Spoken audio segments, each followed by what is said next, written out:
S'il y a une chose à avoir, ce serait vous allez beaucoup plus gagner à travailler sur ces points-là qui ne sont pas de l'entraînement au lieu de vous rajouter du volume d'entraînement. Christian Blumenfeld qui utilise l'app entre 30 et 45 minutes par jour. Matt Fraser, 5 fois champion des CrossFit Games, quand il s'entraînait pas, il faisait de la mobi. Pendant 3 heures, on a regardé tous ceux qui progressaient énormément, qu'est-ce qu'ils faisaient différemment de ceux qui progressaient moins. La seule différence, l'erreur qu'on voit, c'est des gens qui en fait pensent qu'il faut que ça fasse mal, absolument mal. Salut les extraterriens, aujourd'hui on va parler d'un sujet que 90% des athlètes négligent et pourtant qui pourrait leur permettre d'augmenter leur performance et d'éviter beaucoup de blessures. Ce sujet, c'est la mobilité. Si vous nous suivez sur Extraterrien, vous savez forcément de quoi je parle. D'ailleurs, que vous soyez aéroxeur, trailer, coureur, triathlète, vous allez apprendre énormément dans l'épisode du jour. Vous avez probablement ressenti ces petites raideurs, que ce soit dans la hanche, dans les épaules ou dans les chevilles. Et ces raideurs qu'on accepte ou qu'on banalise, tout simplement, on peut s'en débarrasser. L'invité du jour, il s'appelle Thibaut Saliné, il est kiné de formation, il a été kiné du sport pendant plus de 6 ans, que ce soit au Krebs ou pour l'équipe de handball de Montpellier. Aujourd'hui, il est fondateur de l'application GoWood, une application qui a 1,5 million d'utilisateurs pour les aider à retrouver de la mobilité et à prévenir leurs blessures. Donc si vous souhaitez avoir un corps mobile, fonctionnel et surtout durable, restez ici, il va énormément vous apprendre de choses. Personnellement, j'ai testé l'application et je l'ai adorée. Elle est gratuite pendant 15 jours et vous pouvez faire un test de mobilité. Je vous partagerai mes stats durant l'épisode. Le lien est dans la description. En plus de ça, Thibaut, il a bossé avec les meilleurs athlètes mondiaux et il a condensé tout son savoir dans une application qu'il va essayer de nous résumer aujourd'hui dans cet épisode. Donc si vous n'avez jamais fait de mobilité ou comme moi, vous en faites un petit peu tous les jours, vraiment, je vous garantis que cet épisode est une avalanche de conseils. On a fait une masterclass avec Thibaut.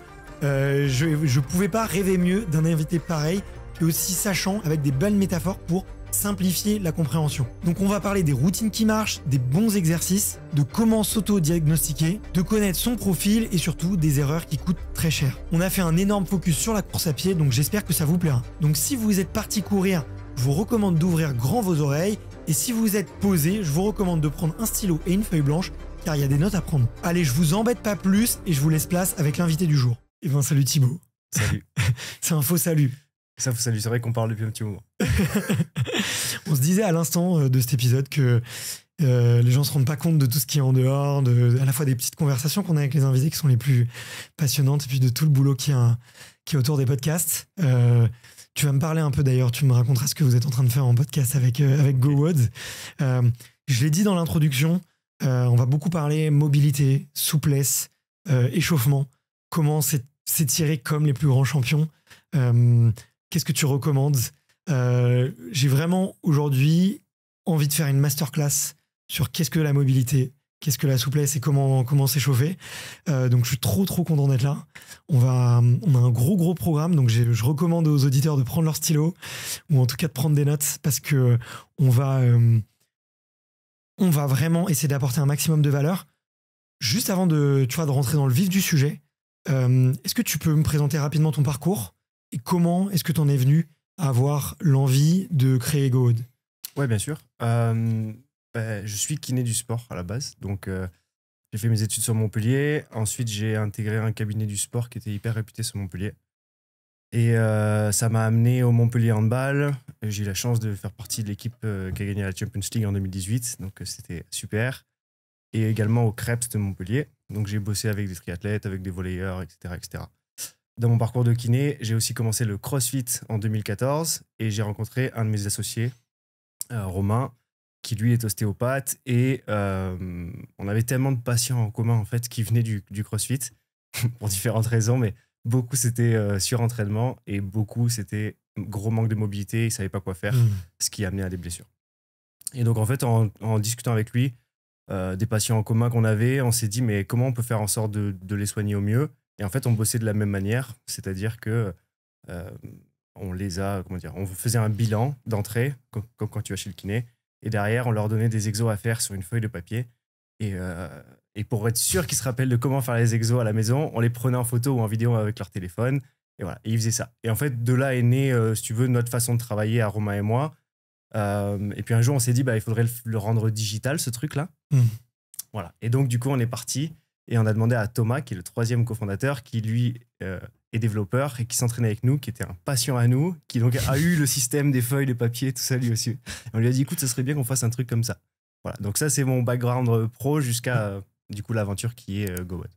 T'as eu qui comme athlète entre les mains, si tu peux en citer quelques-uns Ouais. avant de commencer GoWood, justement? Plein, oui. Alors, on va faire par sport. En handball, tout le monde peut dire handball. Donc, mon premier patient pro assez connu, c'était Mathieu Gréby et que s'était fait un croisé à l'époque. Mais donc, toute l'équipe de Montpellier. En triathlon, on s'occupait de Cassandre Beaugrand, tout le pôle en fait, de Montpellier. Donc, il y avait Cassandre, Émilie Morier, il y avait Léonie Perriot, il y avait Pierre Lecor, il y avait Sam Ledlow qui était là un petit moment. Et après, dans le CrossFit, j'ai eu la chance de faire Justin Medeiros, Matt Fraser, Tia Toomey. Voilà, donc des beaux personnages. Ok. Est-ce que, donc toi, tu as fait du CrossFit, on va dire que c'est vraiment de la force extrême, de la puissance. Alors, il y a de la gym, mais apparemment, ils sont tous rouillés. Donc, à l'époque, en tout cas, ils connaissaient pas GoWood. Et tu as fait vraiment de l'endurance. C'était pas du tout les mêmes pathologies, du coup, j'imagine. Pas du tout. Pas du tout. Ok. C'est ça qui était en fait hyper intéressant. Alors, tu peux t'hyper spécialiser dans un sport, ce qui est, je trouve, la bonne idée si tu veux être vraiment expert. Mais je trouve que quand j'étais jeune et je voulais en voir le plus possible et découvrir un peu toutes les formes de corps possibles et toutes les pathologies possibles. Et donc, oui, tu vas avoir les triathlètes qui vont avoir des pathologies principalement axées sur les membres inférieurs, les handballeurs aussi, mais là, il faut leur rajouter l'épaule qui est très touchée chez eux. Et puis, les crossfitters, c'est beaucoup plus complet. Et donc, là, tu vas avoir vraiment tout type de pathologie, même si tu en as qui reviennent plus que d'autres, quoi. Voilà. Donc, là-dessus, non, tu vois vraiment tout en fonction de chaque personne, chaque athlète et en fonction des sexes, etc. Ok. Bon, je te poserai la question d'ailleurs plus tard si, en fonction des tests de mobilité que tu fais sur GoWood, qui est super d'ailleurs, le test, on en reparlera, mais si tu peux deviner les sports en tout cas. Est-ce que, déjà, il me semble, GoWood à l'origine, vous êtes beaucoup focus sur le CrossFit. Ouais. Pourquoi ce choix? C'était un choix de passion? C'était un choix de prévention? Un choix de besoin? Il y a plus de patients?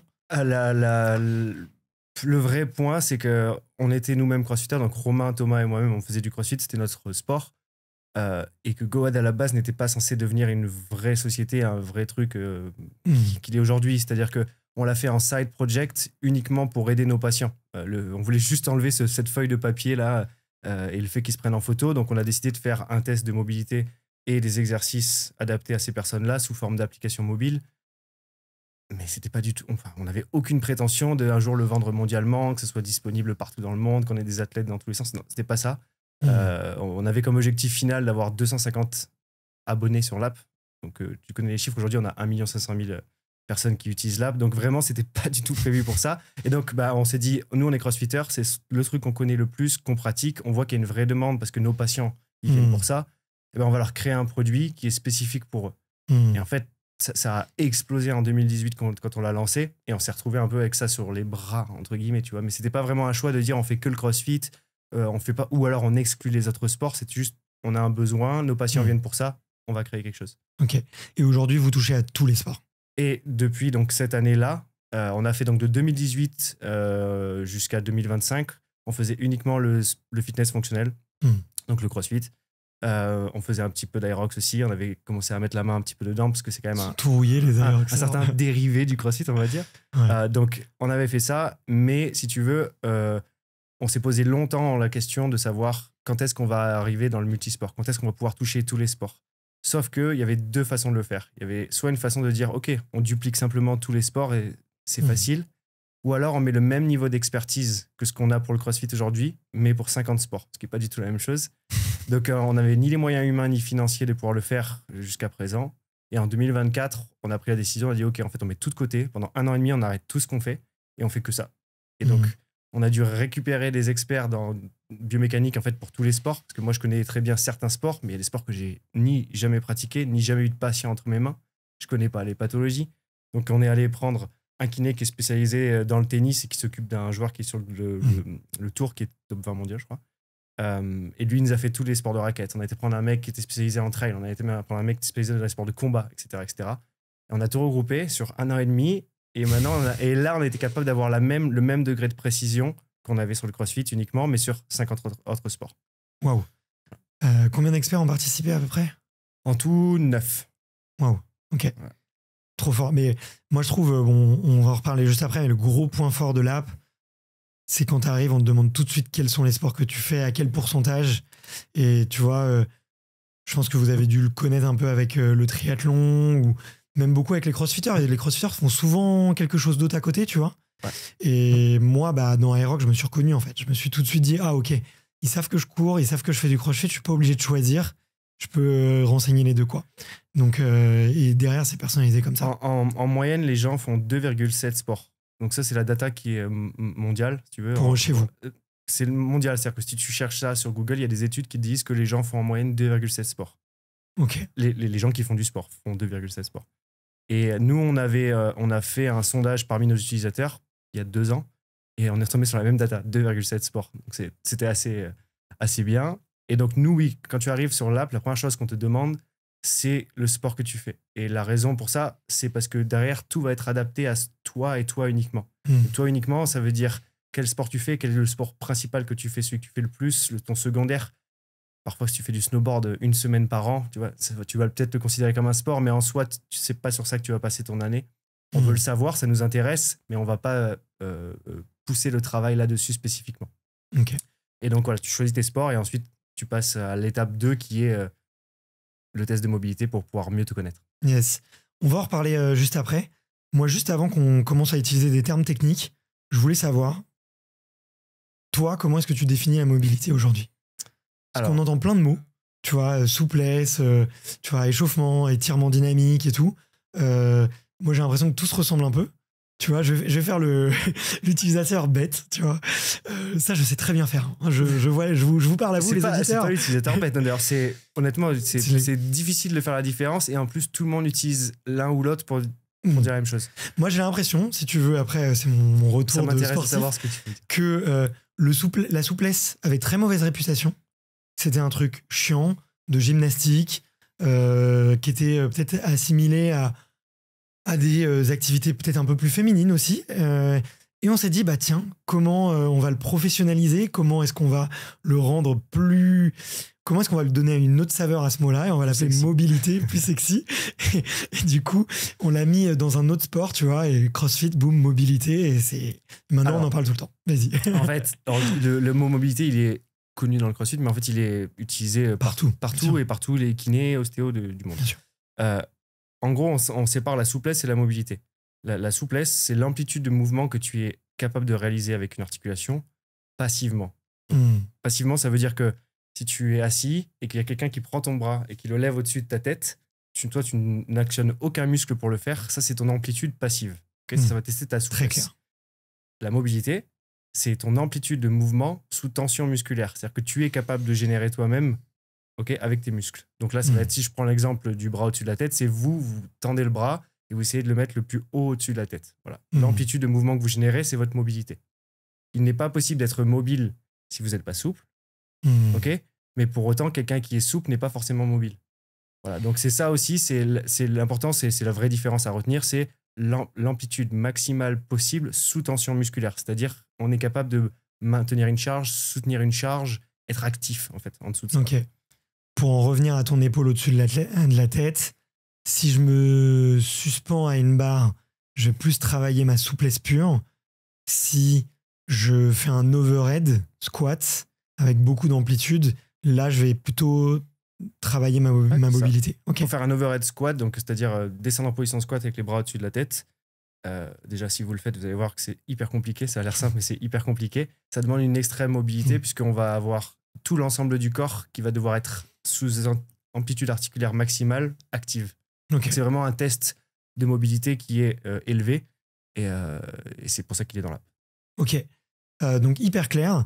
Donc si je comprends bien, j'ai un intérêt absolument à faire de la mobilité dans mes échauffements, mais beaucoup moins de la souplesse.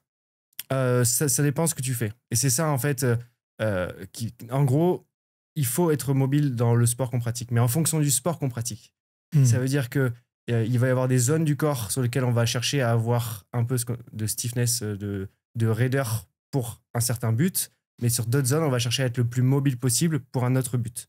Donc là, si on prend des sports, prenez les épaules en natation, vous avez tous vu, juste avant qu'ils partent dans l'eau, vous les voyez faire des mouvements avec leurs épaules, vous avez vu l'amplitude qu'ils sont capables de générer avec les épaules, il n'y a que eux qui peuvent le faire. Il faut être nageur, et ça fait partie des sélections en fait, pour être capable d'être nageur de haut niveau, d'être capable d'être mobile comme ça, mais ils le travaillent énormément. la raison pour laquelle ils sont autant mobiles, c'est parce qu'ils ont besoin de ces amplitudes maximales, parfois même submaximales, par rapport à un humain lambda, pour être capable d'avoir la prise dans l'eau la plus forte, d'avoir le moins de force de frottement possible et de lutter uniquement contre les forces extérieures. Donc, c'est ça qui est très important. Ok, hyper clair. Si on... Je te l'ai dit, on a beaucoup de coureurs, de triathlètes, de trailers qui nous écoutent. J'ai envie qu'on leur apporte de la valeur. Et tu vois, ce que j'entends souvent, en tout cas, sur la piste, quand je vais m'entraîner ou sur les sentiers, c'est que la mobilité, la souplesse, les étirements de manière générale, c'est vraiment ce qui passe en dernier plan. Tu vois. Pourquoi aujourd'hui, tu vois, un coureur devrait s'y intéresser, même s'il ne se sent pas raide encore? Alors, la première chose, c'est qu'il faut savoir que chacun des athlètes de haut niveau qui font le sport, donc dont tu as parlé, donc, que ce soit de la course à pied, du trail ou du triathlon, ils passent un temps fou à prendre soin de leur corps, un temps fou à se mobiliser. Et en fait, c'est ça aussi qui fait leur performance. Bien sûr. Ne pas se sentir raide, c'est pas pour autant qu'on ne l'est pas. Parfois, on n'a juste aucune conscience et en fait, on n'a même pas unlocké quelque chose. Si je prends un exemple d'une voiture, si toute votre vie, dès que vous achetez votre voiture, je vous ai mis le frein à main à 10%, vous le savez pas, vous allez rouler toute votre vie comme ça avec la voiture. Vous avez l'impression que c'est la voiture qui fonctionne comme ça parce que ça a toujours été le cas. Le jour où je vous descends le frein à main à 0% et qu'il n'y a plus de frein, vous me direz, c'est incroyable, la voiture elle va hyper vite en ce moment. Voilà. Donc en gros, c'est pas parce que vous ne vous sentez pas raide que vous ne l'êtes pas. Donc ça, il faut faire des tests pour aller voir si vous l'êtes ou pas. Et la deuxième chose, c'est que la mobilité va vous apporter non seulement de la performance, mais va vous, sous plusieurs angles, mais également de la récupération. Donc si je prends les bénéfices de travailler sa mobilité, vous allez avoir en premier un meilleur transfert d'énergie. Donc on va reprendre l'exemple de la voiture parce que c'est un bon exemple. Mais vous prenez 2 Formule 1 égale même moteur, donc vous prenez une marque rouge que vous aimez bien. Les 2 voitures, il y en a une qui a la roue avant qui est un petit peu voilée et le frein un petit peu tiré. C'est pas compliqué de savoir qu'il y a une voiture qui va aller plus vite que l'autre, c'est celle qui a aucun problème. Et surtout, celle qui risque peut-être de se prendre un mur parce qu'elle n'arrivera pas à tourner comme il faut, c'est la voiture avec la roue voilée. Vous, c'est la même chose. Donc, vous allez non seulement lutter contre vous-même, mais les forces extérieures. Or, on veut uniquement que vous luttiez contre les forces extérieures. Vous-même, ça ne doit pas être un poids. Toi qui fais de l'aérox, quand tu fais des wall balls, si avant de lutter contre le ballon qui fait 9 kilos et qui est déjà assez lourd à envoyer 100 fois, si tu luttes contre ton corps pour juste essayer de tenir ton buste en position droite, tu vas dépenser une énergie folle.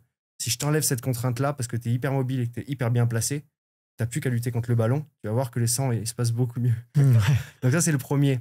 Le deuxième, c'est que vous allez réduire le risque de blessure et par réduire le risque de blessure, vous allez non seulement, bien évidemment, ne pas avoir mal, ça c'est cool, ne pas échec kiné aussi, mais également, vous allez mieux vous entraîner. Vous n'allez pas avoir de période d'arrêt dans votre planning d'entraînement et donc plus de régularité égale plus de résultats. Ok.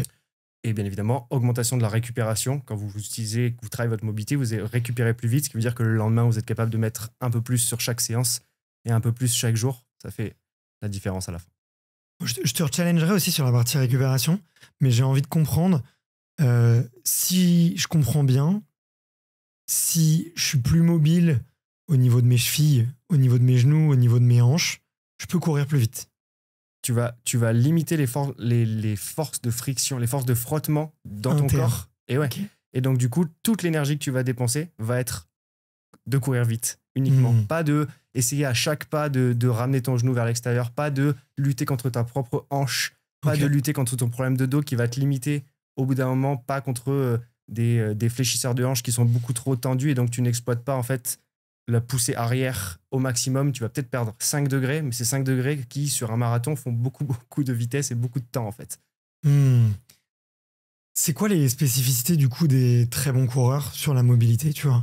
Si on prend les Kenyans, alors ils doivent avoir forcément, anatomiquement, ils sont pas tout à fait comme un Caucasien, tu vois. Je pense qu'ils ont des mollets beaucoup plus courts ou ils sont beaucoup plus longs. Ils ont les mollets. En fait, c'est surtout c'est les sprinters qui ont les mollets très courts et les marathoniens qui ont des mollets très longs. C'est surtout qu'ils ont aussi une anatomie qui est différente, c'est-à-dire qu'ils ont des jambes, le ratio buste-jambe qui est différent d'un humain. De façon, pour être à ce niveau-là, il faut qu'il y ait une part de génétique qui soit hors norme. C'est comme ça. Pour ceux qui nagent, Michael Phelps, toutes les analyses qui ont été faites pour lui, il n'y a aucun membre chez lui, pas de mauvaise blague, aucun membre qui est normalement proportionné. Parce qu'en fait, il a des bras qui sont beaucoup plus grands que sa taille. Il a les mains palmées, il a les pieds palmés. C'est comme s'il était fait pour être dans l'eau. Voilà, donc, il y a certaines choses qui sont uniques chez lui. Là, dans le cas du coureur, on va retrouver déjà le coureur sur route ou sur piste, le sprinter, l'endurance, ils vont avoir des corps extrêmement différents et des besoins extrêmement différents. Mais sur un coureur sur route, on va dire sur du marathon, on va avoir des gens qui vont maintenir des mollets volontairement raides. Voilà, raides. Donc, c'est-à-dire qu'ils sont préparés, échauffés, ils acceptent l'impact, juste ils les laissent à un certain niveau assez tendu pour pouvoir en fait se servir du rebond naturel du muscle pour aller vers l'avant. Pour autant, ils vont travailler énormément sur leurs hanches, énormément sur leurs genoux, énormément sur leurs chevilles. Le but étant, si vous regardez les statistiques dans le running, par exemple, l'articulation blessée en 1, c'est la cheville, en 2, c'est le genou, et en 3, c'est pas une articulation, c'est au niveau du tibia pour tout ce qui est périostite, etc. Donc en fait, ils vont aller traiter et être sûr que tout ça est parfaitement en ordre pour éviter d'être le moins blessé possible. D'accord. Donc, est-ce qu'ils sont, ils sont hyper souples au niveau des chevilles? Ils sont pas hyper souples. Ils ont la souplesse qu'il faut. Et c'est ça, en fait, qui est important de savoir, c'est que être le plus mobile du monde n'est pas forcément la meilleure chose. Mais il faut juste avoir la mobilité qu'il faut pour la pratique de son sport. Et c'est ça qui est très important. Donc, si on prend l'exemple, pour ceux qui font du powerlifting, c'est-à-dire faire du soulevé de terre le plus lourd possible, ces gens-là cherchent à être le plus raide possible parce que leur but, c'est de se servir de l'élasticité musculaire pour remonter la barre, pour les aider à remonter la barre. Donc eux, pas mobiles. Et c'est bien pour leur sport. Tant mieux qu'ils soient pas mobiles. Par contre, ces gens-là, il faut pas leur demander autre chose parce que c'est pas possible. Ils peuvent pas bouger. Mais ils en sont conscients. Donc si tu prends un nageur qui va avoir besoin des épaules moins que de son bas du corps, un coureur plus de son bas du corps que son haut du corps, un golfeur, il va avoir besoin de tourner, un tennisman, il va avoir besoin de tourner, etc. etc. Ok. Ok, donc je comprends bien. Et du coup, pour un coureur, avoir des mollets pas étirés avant de courir, mais un mollet chaud, un mollet un peu raide. Il faut avoir un mollet chaud, donc pré-échauffé, un mollet qui est prêt à recevoir des impacts, parce que vous allez recevoir des impacts. Il faut avoir une plante du pied qui est échauffée et prête à recevoir des impacts également, parce que les fascites plantaires, c'est quelque chose qui est extrêmement blessant. Les tendinopathies d'Achille également. Donc si on n'est pas préparé là-dessus, on va apprendre quelque chose. Pour autant, il y a des études qui ont donné que s'étirer les mollets, je parle de manière passivement, avant d'aller courir, pour réduire la vitesse de 10%. Mais ça ne fonctionne que sur un sprint. Donc, ces études qui ont été faites, vous étirez les mollets pendant un petit moment, au moins une minute passivement, et vous sprintez juste derrière, vous allez courir 10% moins vite que si vous n'étiez pas étiré. Pour autant, sur un marathon, on parle de distances beaucoup plus longues, et donc l'impact est extrêmement réduit. Et il y a uniquement si vous faites partie des top 1% dans le monde où ça va vraiment avoir une incidence sur votre performance. Il y a une autre étude qui a été faite qui disait que les coureurs au-dessus de 3 heures qui s'étiraient les mollets, ils avaient de meilleurs résultats sur leur marathon.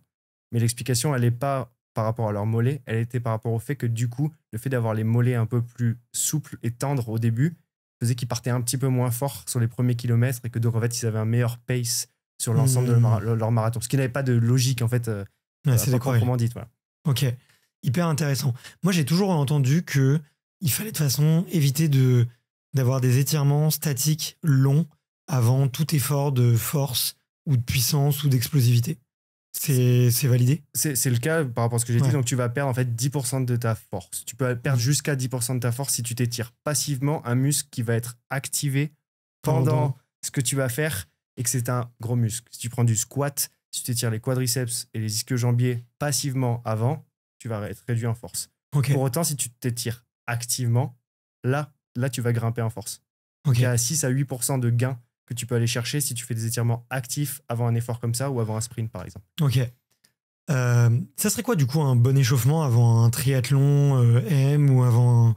Bon, un triathlon, ça va être long parce qu'ils ont 3 sports, mais imaginons pour avant un semi-marathon, avant un marathon, tout le monde dit ok, vas-y, on va courir 20 minutes, on fait quelques montées en gamme, on fait quelques gammes un peu des talons-fesses, des montées de genoux, peut-être un petit peu de pas du footballeur, un petit peu de pas chassé, un petit peu de pas jambes tendues. Bah, ça c'est la partie échauffement. Vraiment, C'est la partie échauffement. on dit donc tu vas faire monter ton cœur, tu vas créer en fait un blood flow dans l'ensemble de ton corps. C'est très bien, il faut le faire quoi qu'il arrive. Il faut le faire même pour les entraînements d'ailleurs.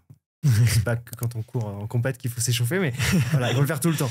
Voilà, donc d'abord on se fait monter un peu en température et ensuite on va venir bosser sur des zones spécifiques. Donc là, en fonction du sport qu'on fait, on va bosser différentes choses. Si tu fais du tri et que tu vas partir dans l'eau en premier, tu vas pas partir sur la même chose que si tu vas aller juste courir.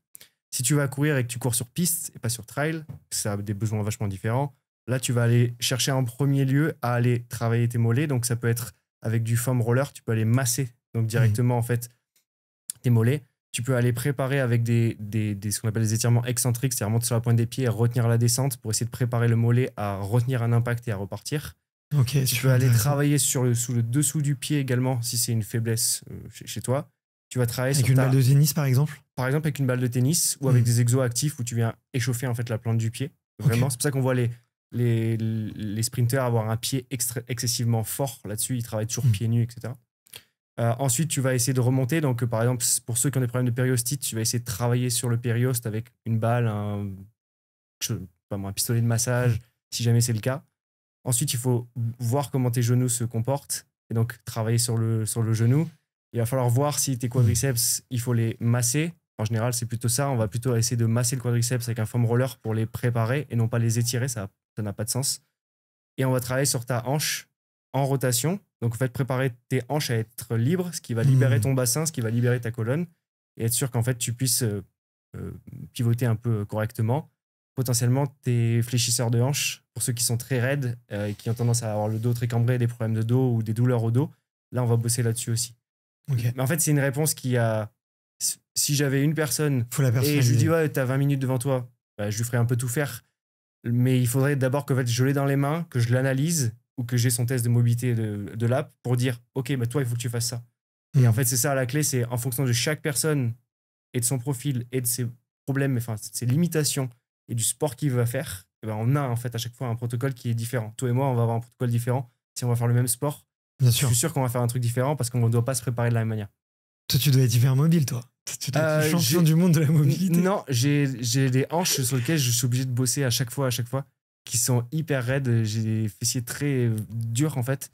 Et donc, tu dois être trop bon en squat. Tu dois avoir un back squat de fou. Je suis pas mauvais en squat, je t'avoue. Mais tu vois, il faut... Genre, épaules, ça va. Chaîne poste, vraiment génial. Cheville, tout ça. Mais mes hanches, tous les jours, je suis obligé de travailler. Si j'arrête une semaine, c'est fini, je repars en marche arrière. C'est ça qui est terrible avec la mobilité, c'est que quand vous progressez, vous le sentez et ça améliore à peu près tout ce que vous faites. Par contre, si vous partez en vacances 2 semaines et que vous arrêtez d'en faire, c'est là où vous perdez. Ok. Merci de cette transparence en tout cas. Je termine sur les échauffements. Je suis curieux de savoir qu'est-ce qu'un trailer peut rajouter. Vu que tu disais que c'est différent, là on t'a donné plein de choses sur le pied, le genou, les hanches. Qu'est-ce qu'un trailer, selon toi, s'il devait y avoir un exo ou 2 exos à rajouter en plus, ça serait quoi? C'est surtout dans la compréhension du trail. Dans le trail, il va y avoir beaucoup plus d'obstacles à monter. Donc, si on prend la montée, il va y avoir des obstacles à monter. Donc, la flexion de hanche va devoir être beaucoup plus importante. Donc, en général, il va y avoir un travail sur les ischio-jambiers, un travail sur les fléchisseurs de hanche qui va être plus important que chez le coureur sur piste, par exemple, ou sur route. Et la différence aussi majeure, c'est qu'ils courent pas sur une surface qui est parfaitement plate. Ce qui veut dire que parfois, ils vont mettre le bout du pied sur un caillou et ils vont aller chercher une amplitude maximale de flexion de cheville qui, là, doit être vraiment préparée, sinon ça peut péter. Et la dernière chose, c'est en descente, les quadriceps prennent un énorme impact. Donc, ce qu'on appelle une contraction excentrique, c'est-à-dire vous essayez de vous retenir contre la gravité avec la descente. C'est pour ça qu'on sent que les cuisses chauffent énormément en descente. Ça aussi, eux, ils doivent être prêts à encaisser en fait cette phase excentrique sur les quadriceps qui met beaucoup de tension sur les genoux, bien évidemment. Ok, et ça se prépare comment? En travaillant sa mobilité de cheville, donc volontairement en allant chercher de la flexion à l'échauffement. Et ensuite, sur le quadriceps, ça va être tout le travail de fente, en fait, de reproduire ce que vous allez faire dans la course, c'est-à-dire essayer de remettre de la phase excentrique dans vos quadriceps le plus possible pour que le muscle soit le plus chaud possible si jamais vous démarrez la course et que vous êtes face à ça. Ok. Ça, tu le ferais même avant un UTMB de 180 km. Ouais. Mais tu serais surpris comme les pros en fait en zone de warm-up et un truc comme ça, ils bossent sur ce genre de choses. En fait, ils sont vraiment chauds, tu vois. Et je sais pas si je sais pas si tu veux évoquer ce sujet-là, mais en gros, ce qui est le plus choquant de différence et dans tous les sports, entre un athlète amateur de bon niveau et un athlète professionnel de très haut niveau, c'est pas l'entraînement. Parce que franchement, les entraînements sont très, très, très similaires. Je dirais pas que les paces sont les mêmes si c'est de la course à pied parce qu'ils ont un meilleur niveau, mais honnêtement, le volume d'entraînement est extrêmement similaire. Tout ce qui change, c'est tout ce qui est à côté de l'entraînement. Bien sûr. Ça veut dire, en premier, le sommeil, la nutrition, l'hygiène de vie globale, l'hydratation, etc., mais aussi la mobilité. Et je vais te prendre l'exemple le plus extrême que j'ai, mais Matt Fraser, pour ceux qui le suivent, donc 5 fois champion des CrossFit Games, qui était une légende, personne ne l'a jamais tenu et de loin. Ce mec-là, quand il s'entraînait pas, il faisait de la mobi. Mais ça veut dire, pendant 3 heures, il prenait soin de son corps. Les jours où il faisait des rest days complètement à la maison, il passait entre 6 et 7 heures à se masser, à passer des rouleaux, à passer des pistolets de massage, etc. Juste pour prendre soin de son corps. Voilà. Il fallait que son corps étant son outil de travail, il fallait que ce soit parfait. Et donc, il avait une routine en hygiène de vie qui est extraordinaire. Voilà. Et c'est ça, en fait, qui sépare l'élite des amateurs qui ont un fort potentiel. C'est tout ce qu'il y a à côté de l'entraînement. Ouais, bien sûr. Là-dessus, je te rejoins à 2000%. Hein, et c'est tous les petits détails et tous les morceaux du puzzle que tu viens ajouter sur l'entraînement qui n'est que le cœur. Mais c'est pas trop... Ça peut pas être délétère de faire trop de mobilité comme lui il le faisait, ou trop de massage, ou quoi? C'est toi qui lui faisais les protocoles? Comment alors, il sait que se dire, tiens, là... moi, je me fais 5 heures d'automassage et d'étirement et de mobilité. Alors, tu vois. sur l'automassage, tu peux pas te faire de mal. C'est-à-dire que ce que tu vas venir faire, en fait, c'est créer un blood flow, mais tu vas aussi travailler sur tes fascias. Donc, tu vas faire en sorte que tes tissus conjonctifs, ils soient dans le bon ordre, ils soient souples, ils puissent coulisser les uns avec les autres. Ça, tu peux que ressentir du bien-être. Est-ce qu'il y a un intérêt à faire 5 heures? Je dis pas que entre 2 heures et 5 heures, je sais pas forcément ce qu'il fait, mais c'était plus dans le mindset dans lequel il était, honnêtement. On le voit dans ses vlogs et tout. Il est tout le temps en train de faire de la mobilité. Ouais. Tout le temps. Et d'ailleurs, il avait en compète, quand tu le vois bouger, il bougeait à la perfection, il n'avait jamais de restrictions. C'est quelqu'un qui a été très, très peu blessé du moment où il a eu son problème au dos quand il était jeune. Ensuite, il ne s'est plus jamais blessé. Donc là-dessus, voilà, c'est vraiment très important. On voit quelqu'un comme Christian Blumenfeld qui utilise l'app et qui passe sur l'app entre 30 et 45 minutes par jour. Voilà. Donc là, on est sur du temps qui est beaucoup plus raisonnable quand même que 5 heures. mais je veux dire, c'est quand même 45 minutes à 1 heure de sa journée qui est passée juste à prendre soin de lui. Voilà, Et il fait quoi si tu as le droit de dévoiler, je sais pas, tu vois, Christian Blumenfeld. Alors pour ceux qui connaissent pas quand même, c'est la légende du triathlon. J'ai plus tout son... Je l'ai double champion de Norvège de triathlon, médaillé d'or au JO de 2020 à Tokyo, champion du monde courte distance en 2021 et champion du monde Ironman en 2022. Est-ce que j'ai oublié des trucs? Il est recordman du monde de l'Iron. Il a le record non officiel de 6h45 sur Ironman, mais trafiqué avec aide de partout. Et il avait, je crois, il avait, je sais plus si quelqu'un lui a pris le record sur le 70.3. Ok. Et donc lui, qu'est-ce qu'il fait pendant 30 à 45 minutes? Alors, donc en fait, en venant dans le train ce matin, pour être tout à fait honnête, j'ai voulu regarder en me disant, je me suis dit, je veux savoir. Donc je veux aller voir. Donc c'est très facile. Il fait, avant chaque entraînement de course à pied, il fait 8 minutes. Donc il se fait ce qu'on appelle un protocole activation de 8 minutes. Ensuite, à la suite de ça, quand il va nager, il fait un protocole de 3 minutes sur ses épaules. Ensuite, quand il rentre chez lui, il fait des protocoles daily. Donc, il fait à distance de son entraînement, il fait vraiment de l'automassage, étirement, etc. Et là, c'était avant-hier, il a fait un bedtime.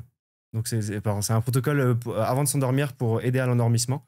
Et donc, il a fait ça aussi. Là, c'est vraiment ce dernier jour, j'ai accès à ça. Donc, voilà. Ok. Ouais, c'est ouf. Donc, ils font tout, quoi, en fait. Finalement. Ils font tout ce dont ils sentent qu'ils ont besoin, tout ce dont ils ont besoin. Ce qui est sûr, c'est ils vont pas mettre de côté ce côté-là. C'est ce que nous, on fait en tant qu'athlète amateur. On va se dire qu'il vaut mieux faire une série en plus, il vaut mieux faire un intervalle en plus plutôt que de se mobiliser. Et c'est là où je pense que le calcul n'est pas spécialement vrai pour tout le monde. C'est-à-dire que parfois, en fait, simplement améliorer votre mobilité, pour certains, ça va être la nutrition, pour certains autres, ça va être le sommeil. Mais en fait, vous allez beaucoup plus gagner à travailler sur ces points-là qui sont pas de l'entraînement au lieu de vous rajouter du volume d'entraînement. Ok. Exceptionnel. Si on en vient à nos athlètes, là, nos auditeurs, là, je me dis, ok, là, c'est cool, c'est bon, Thibaut, il m'a convaincu, j'ai plus le choix, je m'y mets et tout. T'as beaucoup parlé de comment identifier ce dont j'ai besoin par rapport à mon sport, par rapport à mon anatomie, par rapport à mes restrictions, mes points faibles. Comment est-ce que j'identifie mes points faibles, du coup? Donc, en fait, il n'y a pas un programme qui peut être fait si on ne connaît pas les besoins de la personne. De la même manière que si vous voulez faire une prépa marathon, mais que je ne connais même pas votre temps sur 10K, je suis incapable de vous écrire une prépa qui prend en compte des paces, des temps de repos, etc. Je suis incapable, je ne vais pas vous mettre quelque chose et vous dire tu pars à 3,10 du kilo parce que c'est pas possible. Voilà. Bien sûr. Donc, il faut faire un point de départ, il faut un bilan. Ce bilan-là, dans l'app, il est gratuit, ça s'appelle le test de mobilité. Et donc, en fait, vous faites un test qui... Vous commencez par vous tester les épaules, ensuite vous testez votre capacité à mettre les bras au-dessus de la tête, vos hanches, votre chaîne postérieure, vos rotations thoraciques et vos chevilles. Il est trop bien. Franchement, je le dis. Hyper facile. 10 minutes, c'était trop cool. Ouais. C'est hyper facile à faire, vous avez besoin de rien du tout, juste une carte bleue juste pour en fait mesurer avec des distances, c'est tout. Vous le faites, à la fin, ça vous donne un score global noté sur 100 et des scores pour chacune des articulations du corps. Donc vous pouvez aller voir le détail et vous pouvez dire voilà, en rotation interne d'épaule gauche, je suis à tant de %, à droite, je suis à tant de %, ça a l'air d'être limitant pour moi, etc., etc. Vous voyez du coup où est-ce que vous vous situez. À la suite de ce test-là, puisque vous nous avez déjà donné les sports que vous faites, on va être capable de vous dire, basé sur ce test-là, ta capacité à pratiquer ton sport, elle est de tant sur 10. La raison, c'est que je vais prendre deux sports vraiment très opposés, mais si vous êtes tennisman, vous allez avoir besoin d'une rotation thoracique énorme. Okay, vous avez besoin de tourner pour faire un coup droit, donc on va vous demander énorme mobilité thoracique. Si jamais vous êtes nul en mobilité thoracique, votre score de tennis va du coup prendre un coup. Si au contraire, vous êtes powerlifter, donc vous faites que du bench, c'est-à-dire tout dans l'axe, il n'y a rien qui bouge, votre thorax en rotation n'importe peu. Vous pouvez être très peu mobile, ça ne va pas impacter votre capacité à faire du powerlifting. Et donc en fait, chaque sport, mais même chaque spécificité de sport, c'est-à-dire je joue au rugby mais je suis numéro 9, ou je joue au rugby mais je suis pilier gauche, Antoine Dupont, il ne ressemble pas spécialement à un pilier gauche, donc ils ne vont pas avoir les mêmes besoins et donc ils ne vont pas être notés de la même manière. Donc avec ce test de mobilité, ça vous permet de connaître vos limitations, vos points forts, là où il va falloir axer le travail, mais aussi vous allez comprendre en fait parfois, c'est pour ça que je me suis blessé ici, c'est pour ça que je galère à faire ça, c'est pour ça que j'arrive pas à nager, c'est pour ça que j'ai mal à l'épaule droite, etc., etc. Vous comprenez tout et vous comprenez aussi, dans ce sport-là, en fait, je suis plutôt bon, dans ce sport-là, en fait, il faut que je travaille encore, etc., etc. Donc ça, c'est le point de départ de tout ce qui se passe dans l'app pour nous. Et honnêtement, que vous utilisez l'app ou pas, faites le test pour juste connaître vos limitations. Là-dessus, vous aurez un vrai score objectif sur la façon dont vous bougez. Ouais. Bon, je partagerai là quelque part sur l'écran mes stats là. 73% en global. J'ai pris ton score. C'est pas mal ou pas? Alors, oui, c'est pas mal. Honnêtement, c'est pas mal. Si tu veux, j'ai récupéré toutes les stats. On a fait René un truc pour aller choper toutes les moyennes par âge, par sexe, etc. pour le podcast, parce qu'on s'est dit, c'est l'occasion. 73,2 exactement, tu vois, en score. Moi, j'ai les virgules de mon côté. Des super chevilles, épaules franchement ok, super thorax, c'est là qu'on voit le tennis chez toi, parce que c'est impressionnant comme score. On voit que tes hanches et ta chaîne postérieure, elles sont pas terribles. T'es aux alentours des 55 sur les deux, mais honnêtement 73 c'est plutôt un score bon. T'es quasiment 9 points au-dessus de la moyenne des hommes. Ok. Voilà, de ton âge. Après moi, faut dire, je pense que ça fait 5 ans, j'ai 5 ou 6 ans, j'ai la même routine de mobilité, tu vois, avant chacun de mes entraînements. Mais je me suis jamais posé la question de, ok, je fais de la course à pied, je fais de l'aérox et du crossfit, comment est-ce que je le personnalise, comment est-ce que je l'améliore, quoi. Et donc ça, et ce qui est marrant, tu vois, c'est que autant la chaîne postérieure, j'avais abandonné, tu vois, mais autant je savais pas que j'avais les hanches aussi raides, alors qu'au contraire, tu vois, je fais du deep squat, je suis vachement bien, je fais du squat parfait, c'est face à un mur. Je pensais pas avoir un aussi mauvais score, quoi. Donc j'ai pris une petite claque quand même. Petite claque. Alors après, ton score de hanche, là, j'ai pas le détail sur l'iPad, mais tes hanches, c'est une combinaison entre ta rotation externe, mais tu vas aussi avoir la flexion. Donc on va venir tester en fait l'extensibilité de ton psoas si tu veux. Ouais, voilà, donc tu peux être plus ou moins bon là. Là, j'ai pas ton détail, mais c'est ce qui est sûr, c'est que si tu améliores tes hanches et ta chaîne post, tu vas le ressentir sur ta course à pied, mais tu vas aussi le ressentir sur ta position au sled, sur l'Aerox, tu vas le ressentir sur ton deadlift si tu fais du crossfit ou sur ces. Voilà. Là-dessus, tu vas vraiment avoir une différence, sachant qu'en plus, la chaîne postérieure, c'est le truc qui progresse le plus vite. Donc, ça, c'est assez plaisant. Okay. Bon, écoute, je sais sur quoi bosser. J'avais une petite question à te poser, c'était sur le déséquilibre un petit peu entre les deux côtés. Moi, j'ai fait du tennis. Avant ça, j'ai fait du judo. J'ai fait du rugby. Donc pour moi, c'est les 3 pires sports, tu vois, pour être déséquilibré, tu vois. Le tennis, ok, un peu. Le judo, même si t'as toujours un côté, on va dire, dominant, si tu vas faire tu te fais défoncer l'épaule d'un côté, tu vois. Ouais, mais les rotations, elles sont toujours dans le même sens. Naturellement, tu vas aller dans un sens, parce que tu fais moroter. Mais enfin, tu vois. Mais sinon, c'est pas les pires sports. C'est pas les pires sports parce que ils sont extrêmement complets. Il y a du travail debout, du travail au sol. Il faut se dépasser dans tous les axes, etc. Là où on va avoir vraiment des sports très très très dangereux, ça va être le lancer de javelot, où vraiment il y a un seul mouvement qui est répétitif et qui utilise qu'une seule rotation. Donc là, ils vont avoir des épaules qui sont complètement la gauche et la droite. Si le mec est droitier, ça n'a rien à voir. C'est pas les pires sports là que tu as fait. Ok. Voilà. Tu dois avoir l'escrime aussi. Tu as l'escrime où oui, ils ont une tendance ou avec toujours la même jambe en avant et en arrière. Donc pareil, ils sont obligés de bosser énormément. Le snowboarder, ça dépend de leur position. S'ils font du snow alpin, ils ont les 2 pieds en avant. S'ils font du freestyle, ils sont un peu ouverts. Ils tournent dans les 2 sens. Donc c'est pas les pires. Ok. Voilà, c'est pas le pire ça. Ok, donc t'as le javelot, il y a quoi d'autre un peu? Tous les sports de lancer asymétrique, déjà c'est le premier truc. Au baseball par exemple, ils tournent toujours du même côté, ils font toujours la même chose. Donc c'est là où tu vois vraiment les plus grosses asymétries. Donc par exemple, tout à l'heure tu disais est-ce que tu es capable de savoir si quelqu'un fait un sport en regardant son test de mobilité? Sur les lanceurs, tu peux pas te tromper, c'est impossible. Tu étais obligé de voir ça. Okay. Voilà, donc c'est des mecs qui sont tellement différents. Ok. Parce que je me demandais si justement mes écarts, ils étaient vraiment... Enfin, en tout cas, moi, les écarts que j'avais entre mes deux côtés, ils me semblaient très élevés. Donc j'ai 6 points de différence sur les épaules. Flexion, non. Thorax, j'ai 5 points de différence, donc de rotation thoracique. Sur les hanches, c'est à peu près c'est même amplitude. Chaîne peau, pareil. Cheville, très très bonne cheville. Mais sur les épaules et sur la rotation thoracique, 6 à 5 points d'écart, ça va. Ça va, honnêtement, ça va. Je pense qu'on peut considérer qu'il y a une différence à partir du moment où tu rajoutes 15-20% d'écart, où là, ça y est, potentiellement, ça peut créer un problème. Mais encore une fois, ça peut créer un problème. Si tes épaules, elles sont comme elles sont et que tu fais plus que de la course à pied, ça va pas être un grand problème pour la course à pied. Il y a un minimum, si tu veux, qu'il faut avoir pour que ce soit pas dangereux pour la vie au quotidien, mais pour la course à pied, ça va pas être trop gênant. Ok. Trop bien. Comme je te disais, on a mis plein de... On partagera, tu vois, le lien et les gens, ils pourront tester, aller faire le test. Pour les coureurs, c'est quoi les 2-3 exercices qui sont redoutés là, sur lesquels ils vont avoir du mal? Ouais. Si on les prévient. Je dirais qu'ils vont être très raides au niveau des rotations externes de hanches.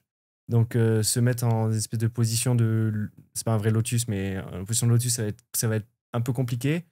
De ce que je vois sur les statistiques, la chaîne postérieure, en général, elle prend un coup. C'est un exo qui est facile à faire. Il faut essayer de toucher ses pieds, mais c'est quelque chose sur lequel ils sont pas très bons.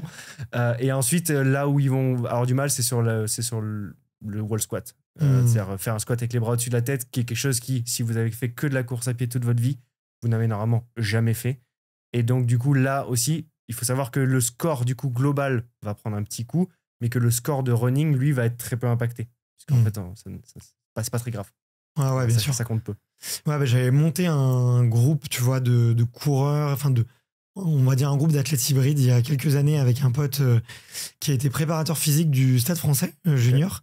Et on avait beaucoup de coureurs qu'on allait chercher dans les groupes de running parisiens. Et c'est vrai que les mettre face à un mur et faire un squat, c'était très très compliqué, quoi.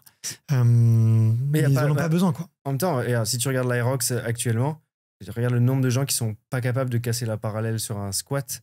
C'est pas qu'ils veulent pas. C'est pas un choix. C'est-à-dire qu'en fait, ils ne peuvent pas. Juste, donc ils sont pas assez mobiles pour pouvoir le faire. Et c'est pas naturel. Il faut quand même, je pense, un peu d'entraînement à faire des squats un peu régulièrement et être assez mobile pour être capable de descendre vraiment en position basse avec le buste bien droit, etc. Donc c'est pas donné à tout le monde non plus. Ouais, bien sûr. Voilà. Mais ça se bosse. T'as regardé la finale des championnats du monde? J'ai regardé. Tu vois le finish au wall ball de Tim Winnish qui gagne? Ouais. J'ai vu. Parce que Tim est athlète Goad aussi. Donc du coup, on est très très content de lui. Mais surtout, là, ce que j'ai trouvé très impressionnant dans les finales, parce que j'avais pas trop regardé les wall balls, c'est qu'en fait, il y en a qui sont capables de gagner quasiment 1 ou 2 wall balls tous les 20 wall balls, simplement sur la technique qu'ils ont et en fait la capacité de rebond à flirter avec la limite en bas du squat. Là-dessus, on est dans l'excellence, mais ils sont capables de casser la parallèle pour valider la répétition et remonter le plus vite possible. Ils sont capables d'attraper le ballon le plus bas possible pour essayer de gagner du temps aussi. Donc là, on a vu certaines différences là-dessus où il y a des mecs qui arrivent à gagner du temps. Ça me fume parce que c'est impressionnant, mais... Ouais. Mais moi, c'est Geoffrey Voisin. Quand je le vois faire un squat, quand je le vois faire un wall ball, il a l'air tellement léger, tellement facile. Et c'est vrai qu'à côté, tu regardes un team en fin de course, c'est compliqué. Mais du coup, lui, c'est exactement ça. Enfin, il faut qu'il bosse. Énormément de mal sur les wall balls. À la fin, je crois qu'il a fait 2 par 2 ou 3 par 3. Heureusement, il avait beaucoup d'avance parce que derrière lui, l'Américain fait 100 wall ball unbroken. C'est une machine de guerre. Hunter là. Mais du coup, on voit vraiment l'ancien coureur de demi-fond qui manque un peu de souplesse au niveau des hanches et qui galère un peu sur les wall balls, quoi. C'est ça. Imagine maintenant Tim qui est capable de bouger correctement avec son buste bien droit, l'énergie qu'il gagnerait et le temps qu'il gagnerait sur l'Aerox. Impressionnant, en fait. Ouais. Donc c'est pour ça aussi qu'il est venu bosser avec nous. En fait, à la base, il a juste demandé un abo, en fait. Mais il galère là-dessus. C'est vraiment un gros problème chez lui. Donc il bosse comme un fou dessus. Voilà. Mais le temps que ça rentre, c'est pas magique, c'est pas en 2 semaines que ça peut arriver. Donc le temps que ça arrive, mais par contre, quand il sera capable de faire les mêmes wall balls que Geoffrey ou que Hunter, il va être difficile à battre quand même. Ouais, bah là, Ou Alan d'ailleurs, qui a des super wall balls. Ouais, Alan a des super wall balls, mais il a mis plus de temps avant de faire des 100 unbroken, là où Geoffrey, dès son premier Aerox, il faisait 100 unbroken. Aussi musculairement, et il y a plein de choses qui rentrent, mais Geoffrey est quand même plus grand que Alan. Ouais. C'est un gros avantage. Je trouve assez injuste. La taille sur Aerox, tous les grands sont plus avantageux. J'en discutais avec Willy, là, Georges, ce week-end. On disait, mais le jour où les triathlètes, les grands triathlètes en taille grand, vont arriver sur Aerox, ils vont faire mal parce que ils ont déjà en fait la course, ils ont déjà le cardio, ils ont déjà le fond, etc. Ils sont déjà, d'un point de vue fitness, assez complets. Et donc, du coup, en fait, si on arrive à les entraîner sur du spé, ils vont être très, très forts. Et on voit que le physique qui va être amené, si la discipline reste la même, c'est 1m95. Il n'y a aucun intérêt à être petit sur ce sport. Ouais. Peut-être les burpees, tu vois, et encore. Et encore, parce que potentiellement, le mec, il va réussir à sauter 2 cases et gratter une case à chaque fois. Tu vois. Ouais. Mais on parle d'un élément sur tous les éléments. Tu vois, sur tous les autres, il vaut mieux être grand. Et sur celui-là, ça se tient.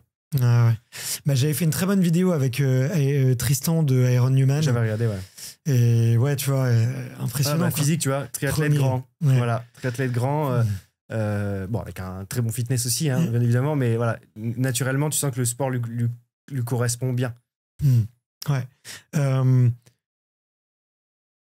Si je reviens un petit peu sur notre sujet, moi, je m'entraîne beaucoup dans des salles où je vois beaucoup de jeunes qui se moquent un petit peu de la mobilité, qui disent ouais, moi je suis un peu souple par nature, j'en ai pas besoin, tu vois. C'est vrai ce mythe que tant que t'es jeune, t'en as pas trop besoin, et dès que tu passes un certain âge, là tu commences à le sentir. Parce que là, je vais être honnête avec toi, une des questions que je posais très souvent, je pense sur mes 100 premiers épisodes, c'est est-ce qu'il y a quelque chose que tu regrettes ou que t'aurais souhaité faire plus tôt? Et une fois sur deux, alors j'ai des souvenirs avec des volleyeurs, avec des handballeurs, des coureurs, des skieurs, un peu tous. une des réponses qui est revenue le plus souvent, c'est si j'avais su, j'aurais fait des exercices de mobilité plus tôt. Ouais. Alors, ça, Alors, c'est sûr, en fait quand tu es jeune, la différence, c'est que pas que tu n'en as pas besoin, parce qu'en général, tu en as vraiment besoin. C'est juste que ton corps, il a une tolérance beaucoup plus forte à encaisser, en fait, quand tu as des petits défauts un peu partout. Donc, tu vas être beaucoup moins blessé. Souvent, on dit, tu sais, tu as les mecs qui arrivent entre 18 et 25 ans, ils s'échauffent 1 minute 30 et ils tapent au maximum si tu pars en tennis. Le mec à 35 ans, il dit, mais moi, si je fais ça, je me rappelle quand j'étais jeune, je le faisais aussi, et puis après, j'ai eu mal à l'épaule, etc., etc. Ton corps, il est plus capable d'absorber le même volume, il a plus la même tolérance. Et donc, c'est pour ça que tu te mets à l'enfer, parce qu'en fait, tu n'as plus le choix. Maintenant, ceux qui ont compris, et tous les meilleurs au monde dans leur discipline, ils le comprennent le plus tôt possible. C'est qu'en fait, leur corps étant leur outil de travail, au plus ils le chouchoutent, au plus il est parfait, au plus c'est une Formule 1, et au plus, en fait, ils vont performer, ils vont être moins blessés, s'entraîner plus souvent, etc., etc. Donc, c'est normal que les athlètes, avec tout ce qu'ils ont à faire et tout le volume d'entraînement qu'ils ont à se mettre dans la tête, ça passe souvent après. Mais en fait, avec la maturité, tu comprends, en fait, si tu avais fait ça plus tôt, ta carrière aurait été plus longue, tu aurais eu moins d'arrêts, tu aurais eu moins de blessures, tu aurais sûrement mieux performé aussi. Voilà, mais ça vient avec le temps et ça fait un peu vieux sage de le dire, mais c'est pour ça qu'on essaye de le dire maintenant aux jeunes en disant, mais, voilà, il faut le faire. Vous allez vraiment voir un impact direct sur votre performance et être hyper rapide. Donc, essayez. Dans l'app, on a même 14 jours d'essai gratuit volontairement en disant essayez, vous verrez. Vous ne payez pas pendant 14 jours et vous verrez au bout de 14 jours. Sinon, si ça ne vous plaît pas, vous partez. Voilà. Mais en fait, parce qu'on est conscient de que fait, même en 14 jours, tu vas sentir la différence. Si tu le fais correctement, tu sens que tu te sens mieux, tu récupères mieux, tu te sens moins blessé, tu sens que tu as moins besoin de t'échauffer en fait, pour être déjà prêt. Tu vois, tu sens tout ça. Ok. Et du coup, le programme, vous avez plusieurs programmes dans l'app là. Moi, ça m'a... Enfin, l'app, je la trouve vraiment trop stylée. Le parcours, le design, l'UX, elle est vraiment bien fait. Ce que j'aime bien, c'est le côté un peu tech, tu vois, les pourcentages et tout ça. J'aime vraiment bien ça. Ça m'a parlé tout de suite. Le seul petit truc qui m'a perdu, c'est qu'il y avait plusieurs programmes. Donc, il y a le daily, il y a dans les autres activation et recover. Et après, tu as une librairie avec tout. Si j'ai 15 minutes par jour, où est-ce que je dois les mettre ? Mais sachant que je m'entraîne déjà tous les jours. Alors, pour le truc, je reviens sur la première question, c'est pour clarifier les 3 programmes. Donc en fait, les séances de mobilité qu'on te fait faire, elles sont dépendantes du sport que tu fais, des limitations que tu as, mais aussi du contexte. Ce que je vais te faire faire avant un entraînement va être vachement différent de ce que je vais te faire faire juste après l'entraînement, qui lui aussi va être hyper différent de ce que je vais te faire faire à la maison, à distance de l'entraînement. Et en fait, en fonction du contexte, nous, on te propose soit à la maison, soit avant l'entraînement, soit après l'entraînement. Tu nous dis ce que tu fais. Imaginons que là, tu vas t'entraîner. Donc, tu dis, OK, là, je vais m'entraîner dans 1 heure. OK, tu fais une activation avant l'entraînement. Tu finis ton entraînement, tu fais ta petite séance de récupération. Et ensuite, tu es chez toi le soir. Mais là, tu fais les protocoles à faire à la maison. Chacun a un aspect différent. Ils vont tous avoir des exercices qui vont être vachement différents. Et un but final en fait qui est différent. Voilà. Okay. Donc je peux en faire 3 différents par jour. Ouais. Ok. Et si je dois en choisir qu'un ? Ça dépend de ton profil. Il y a combien de types de profils en tout ? Ton profil, ça voulait dire quel sport tu fais et à quel point une infinité. Une infinité, c'est infini là. Je dirais s'il y en a qu'un à faire, ça dépend. Personnellement, pour le sport que je pratique le plus, qui est le CrossFit, ce serait le protocole à faire avant, juste avant l'entraînement, parce que c'est là où tu vas unlocker des pourcentages et des degrés d'amplitude sur chacune des articulations dont tu vas avoir besoin, que tu vas derrière utiliser et donc bouger dans une nouvelle amplitude de mouvement qui t'est normalement un peu inconnue, donc tu vas potentialiser ça et performer du coup mieux, mettre plus d'intensité. Donc je dirais celui-là, mais personnellement, celui dont je ne peux pas me passer, mais c'est personnel, c'est celui avant d'aller me coucher. Moi, si je le fais pas, c'est impossible de dormir. Du donc, coup, voilà. Donc, je peux pas choisir un. Je suis obligé de dire 2. Ok. Pour un trailer là qui rentre de sa sortie longue, il s'est fait 30 km, 1000 mètres de dénivelé. Là, moi, on entend très souvent. Tiens, si je m'étire, ça va faire des micro-lésions, nanana. Faut surtout pas s'étirer après, machin. Dans le protocole de récupération pour un trailer, il va y avoir quoi dans les grandes lignes ? Principalement, alors ça dépend s'il a du matériel ou pas Ouais. avec lui. Toi, tu recommandes quoi? S'il y a une chose à avoir, ce serait un rouleau de massage. Ok. Voilà. Ça coûte plus grand chose maintenant. Aujourd'hui, Ouais, 15 balles. c'est vraiment très, très démocratisé. Et honnêtement, c'est l'outil. Vous le voyez partout dans tous les sacs de sportifs de haut niveau. Vous le voyez à la télé avant les matchs de rugby. Et dans les vestiaires, ils sont tous dessus. Vraiment, c'est vraiment hyper intéressant comme produit. Et donc là, eh ben, ça va être suivre la recommandation GoWood, mais qui va être, si vous faites du trail et selon votre point faible, etc., mais au moins passer au moins 1 minute par zone, c'est-à-dire mollet, quadri, ischio, fessier. Si possible, si c'est possible, de au moins faire tibia à l'intérieur ou le dessous du pied. Voilà. Là déjà, si vous avez fait ça, vous avez déjà fait une bonne partie. Pour ceux qui ont des problèmes de dos, vous pouvez faire le bas du dos aussi, c'est hyper agréable. Voilà. Et ce qu'il faut savoir, c'est que, j'en profite là, mais comment utiliser le rouleau après correctement. Donc le but du rouleau, c'est de rentrer en fait dans le muscle et dans les tissus et de venir en fait mobiliser tout ça. L'erreur qu'on voit, c'est des gens qui en fait pensent qu'il faut que ça fasse mal, absolument mal, et qui se font mal en fait avec ces rouleaux-là, donc ils appuient comme des fous dessus. Mais en fait, c'est une certaine limite entre, il faut que ce soit hyper tolérable. Et l'exemple qu'on utilise pour ça, c'est que si tu es en face de moi et que je te dis je vais te mettre un coup de poing dans l'épaule, ton réflexe va être de contracter l'épaule pour être sûr que je ne veux pas te faire mal. Et en effet, tu vas contracter l'épaule, je vais taper, tu n'auras pas mal. Si par contre je te prends par surprise, tu vois, et que je tape dans ton épaule, là je vais rentrer en profondeur, là ça va faire mal. Donc en fait, l'effet qu'il faut avoir pour le foam roller, c'est d'être relâché, donc trouver la limite qui fait que c'est pas le plus agréable du monde sans que ce soit douloureux, pour que votre muscle que vous essayez de masser reste détendu. Si ça fait tellement mal que vous vous contractez, c'est impossible de rentrer en profondeur, ça n'a aucun effet si ce n'est de vous faire mal. Ok, bah écoute, merci beaucoup. Je pense que je le faisais plutôt bien, dans le sens où au début ça me fait mal, mais j'aime bien cette douleur. Je la trouve hyper agréable, et plus je le fais, plus je me détends, et à la fin j'arrive à être on va dire, vraiment détendu et l'appliquer, quoi. Bah nickel. Ok. Et différence entre bâton de massage et foam roller, toi tu le mets à peu près au même niveau ou... Je me suis un peu renseigné là-dessus. En fait, la différence ce qui est délicat avec le bâton de massage, c'est qu'il faut être très actif dessus. C'est-à-dire qu'il faut se contracter en général pour aller chercher des zones un peu différentes. Donc, je préférais le foam roller. Après, à la limite, quitte à pas avoir le foam roller, une balle de massage. Voilà. Une balle de massage, ça fait déjà à peu près le taf. Surtout sur les zones, pour les personnes qui ont des périostites, pour aller chercher tibial antérieur, tibial postérieur. Voilà. Là-dessus, avec une balle, on est encore plus précis. Donc ça peut être intéressant. Le dessous du pied avec une balle aussi, c'est super. Voilà, mais une balle, aussi. une balle, ouais, oui. c'est pas très agréable, mais oui, ça fait vachement bien. Vachement bien. Ok. Bah, petit conseil, moi c'est ma compagne bâton de massage. Tu sais, elle me le fait, quoi. Ah, mais elle te le fait, c'est différent. Elle te le fait, d'accord. Ça, je passais de se le faire à soi-même. Oui, je parlais aussi de le faire à soi-même. Tout le monde n'a pas la chance d'avoir une compagne aussi dévouée à la performance sportive. Mais moi, des fois, elle me disait oui, ça lui fait un peu mal au poignet de faire un massage ou mal au pouce, tu vois, il y a des positions à avoir et tout. Puis elle est toute fine, hein, c'est une crevette. Donc, je lui ai fait essayer ça et en fait, elle aime bien, tu vois, c'est beaucoup pour elle, ça. Beaucoup plus facile. Ah, complètement. En 10 minutes, elle fait tout le corps et moi, je suis comme une crêpe, quoi. Ah ouais, alors c'est l'aspect différent, c'était vraiment massage. Mais par contre, tu vois, sur du massage, alors en tant que thérapeute kiné, quand on fait du massage, vraiment, on va aller chercher la même limite que ce qu'on cherche avec le foam roller, c'est-à-dire on veut pas que notre athlète il se contracte, sinon en fait, il nous éjecte du muscle en général. Mais voilà, mais petit à petit en fait on vient chercher de plus en plus profond en fait, et il accepte la tolérance, on sent qu'on endort un peu ses récepteurs au fur et à mesure, et donc on peut aller chercher de plus en plus loin.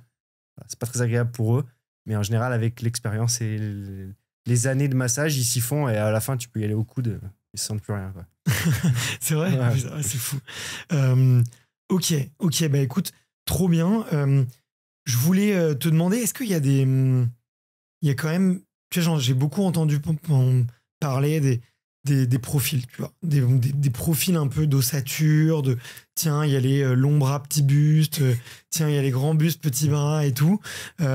Est-ce que c'est quelque chose aujourd'hui qui te semble un peu dépassé? Tu vois, je l'ai pas du tout vu dans l'app.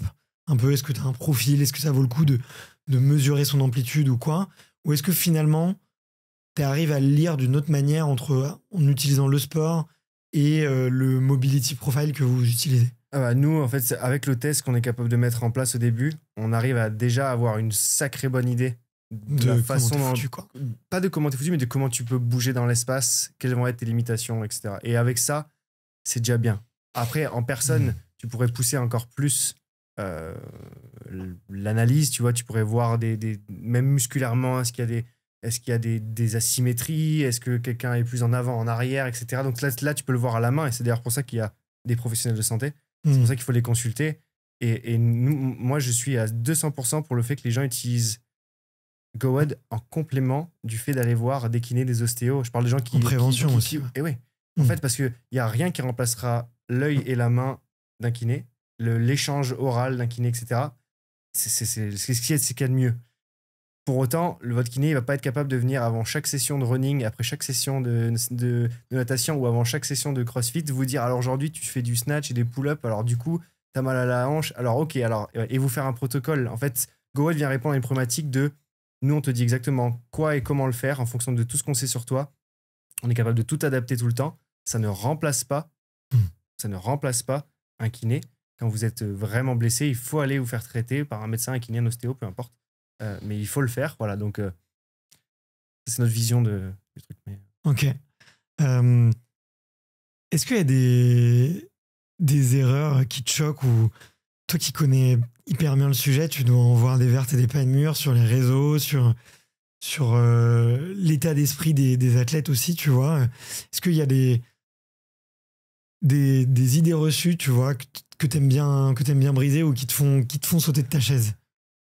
Sauter de ma chaise, c'est la recherche du buzz qui me fait sauter de ma chaise. C'est-à-dire, ne fais surtout pas cet exo. Parce que, en fait, le problème, c'est que aujourd'hui, j'ai l'impression que dans la société, on a une capacité d'attention de 2 secondes et demie. Et que du coup, en fait, les gens, ils voient que le titre de la vidéo. Et du coup, après, ils répètent qu'il faut pas faire cet exercice-là. Alors qu'en fait, dans la vidéo, potentiellement, en fait, il explique pourquoi, dans ce contexte-là, il faut le faire et ne pas le faire, etc. Donc, potentiellement, la vidéo est bien faite. Mais en fait, ça, du coup, ça amène des gens à nous dire « Ah, mais vous voyez, il faut pas faire cet exo-là, alors que dans l'app, vous faites ça. » Et on est là. Non, mais il faut regarder la vidéo jusqu'au bout, déjà. Et puis, en plus, il y a différentes façons de penser. Les études sont en permanence en train d'évoluer sur ça. On parlait du foam roller, mais il y a de plus en plus d'études sur les intérêts et les bénéfices du foam roller. Voilà, on en apprend de plus en plus. Et nous, en fait, on n'attend que ça, en fait, rechoper des nouvelles informations pour updater l'app avec des meilleurs protocoles, encore mieux, les faire progresser. Il y a rien qui me fait sauter au plafond ou qui m'énerve, si ce n'est ce genre de choses là où on dit il faut absolument faire ou il faut absolument pas faire. Et je trouve qu'il y a pas tout, c'est pas tout noir ou tout blanc, et bien sûr, nous c'est plutôt positif. Si on se concentre un petit peu sur les coureurs, on a dit un peu, tu vois, que beaucoup pensent qu'ils en ont pas besoin. On a vu effectivement que beaucoup de force de frottement pouvaient les ralentir. On a vu un peu la différence avec le trail. Est-ce que, tu vois, on a vu l'échauffement aussi. Est-ce que, faire du statique, moi je vois beaucoup, en tout cas une des idées reçues que je vois dans la course à pied, c'est faire beaucoup de dynamique. C'est ce qu'on m'a toujours dit. Est-ce que faire du statique, ça peut être délétère du coup pour un coureur? Ça dépend à quel moment, en fait. Ouais. C'est-à-dire que tu mentionnais tout à l'heure le fait d'avoir des protocoles activation avant, récupération après ou daily à la maison.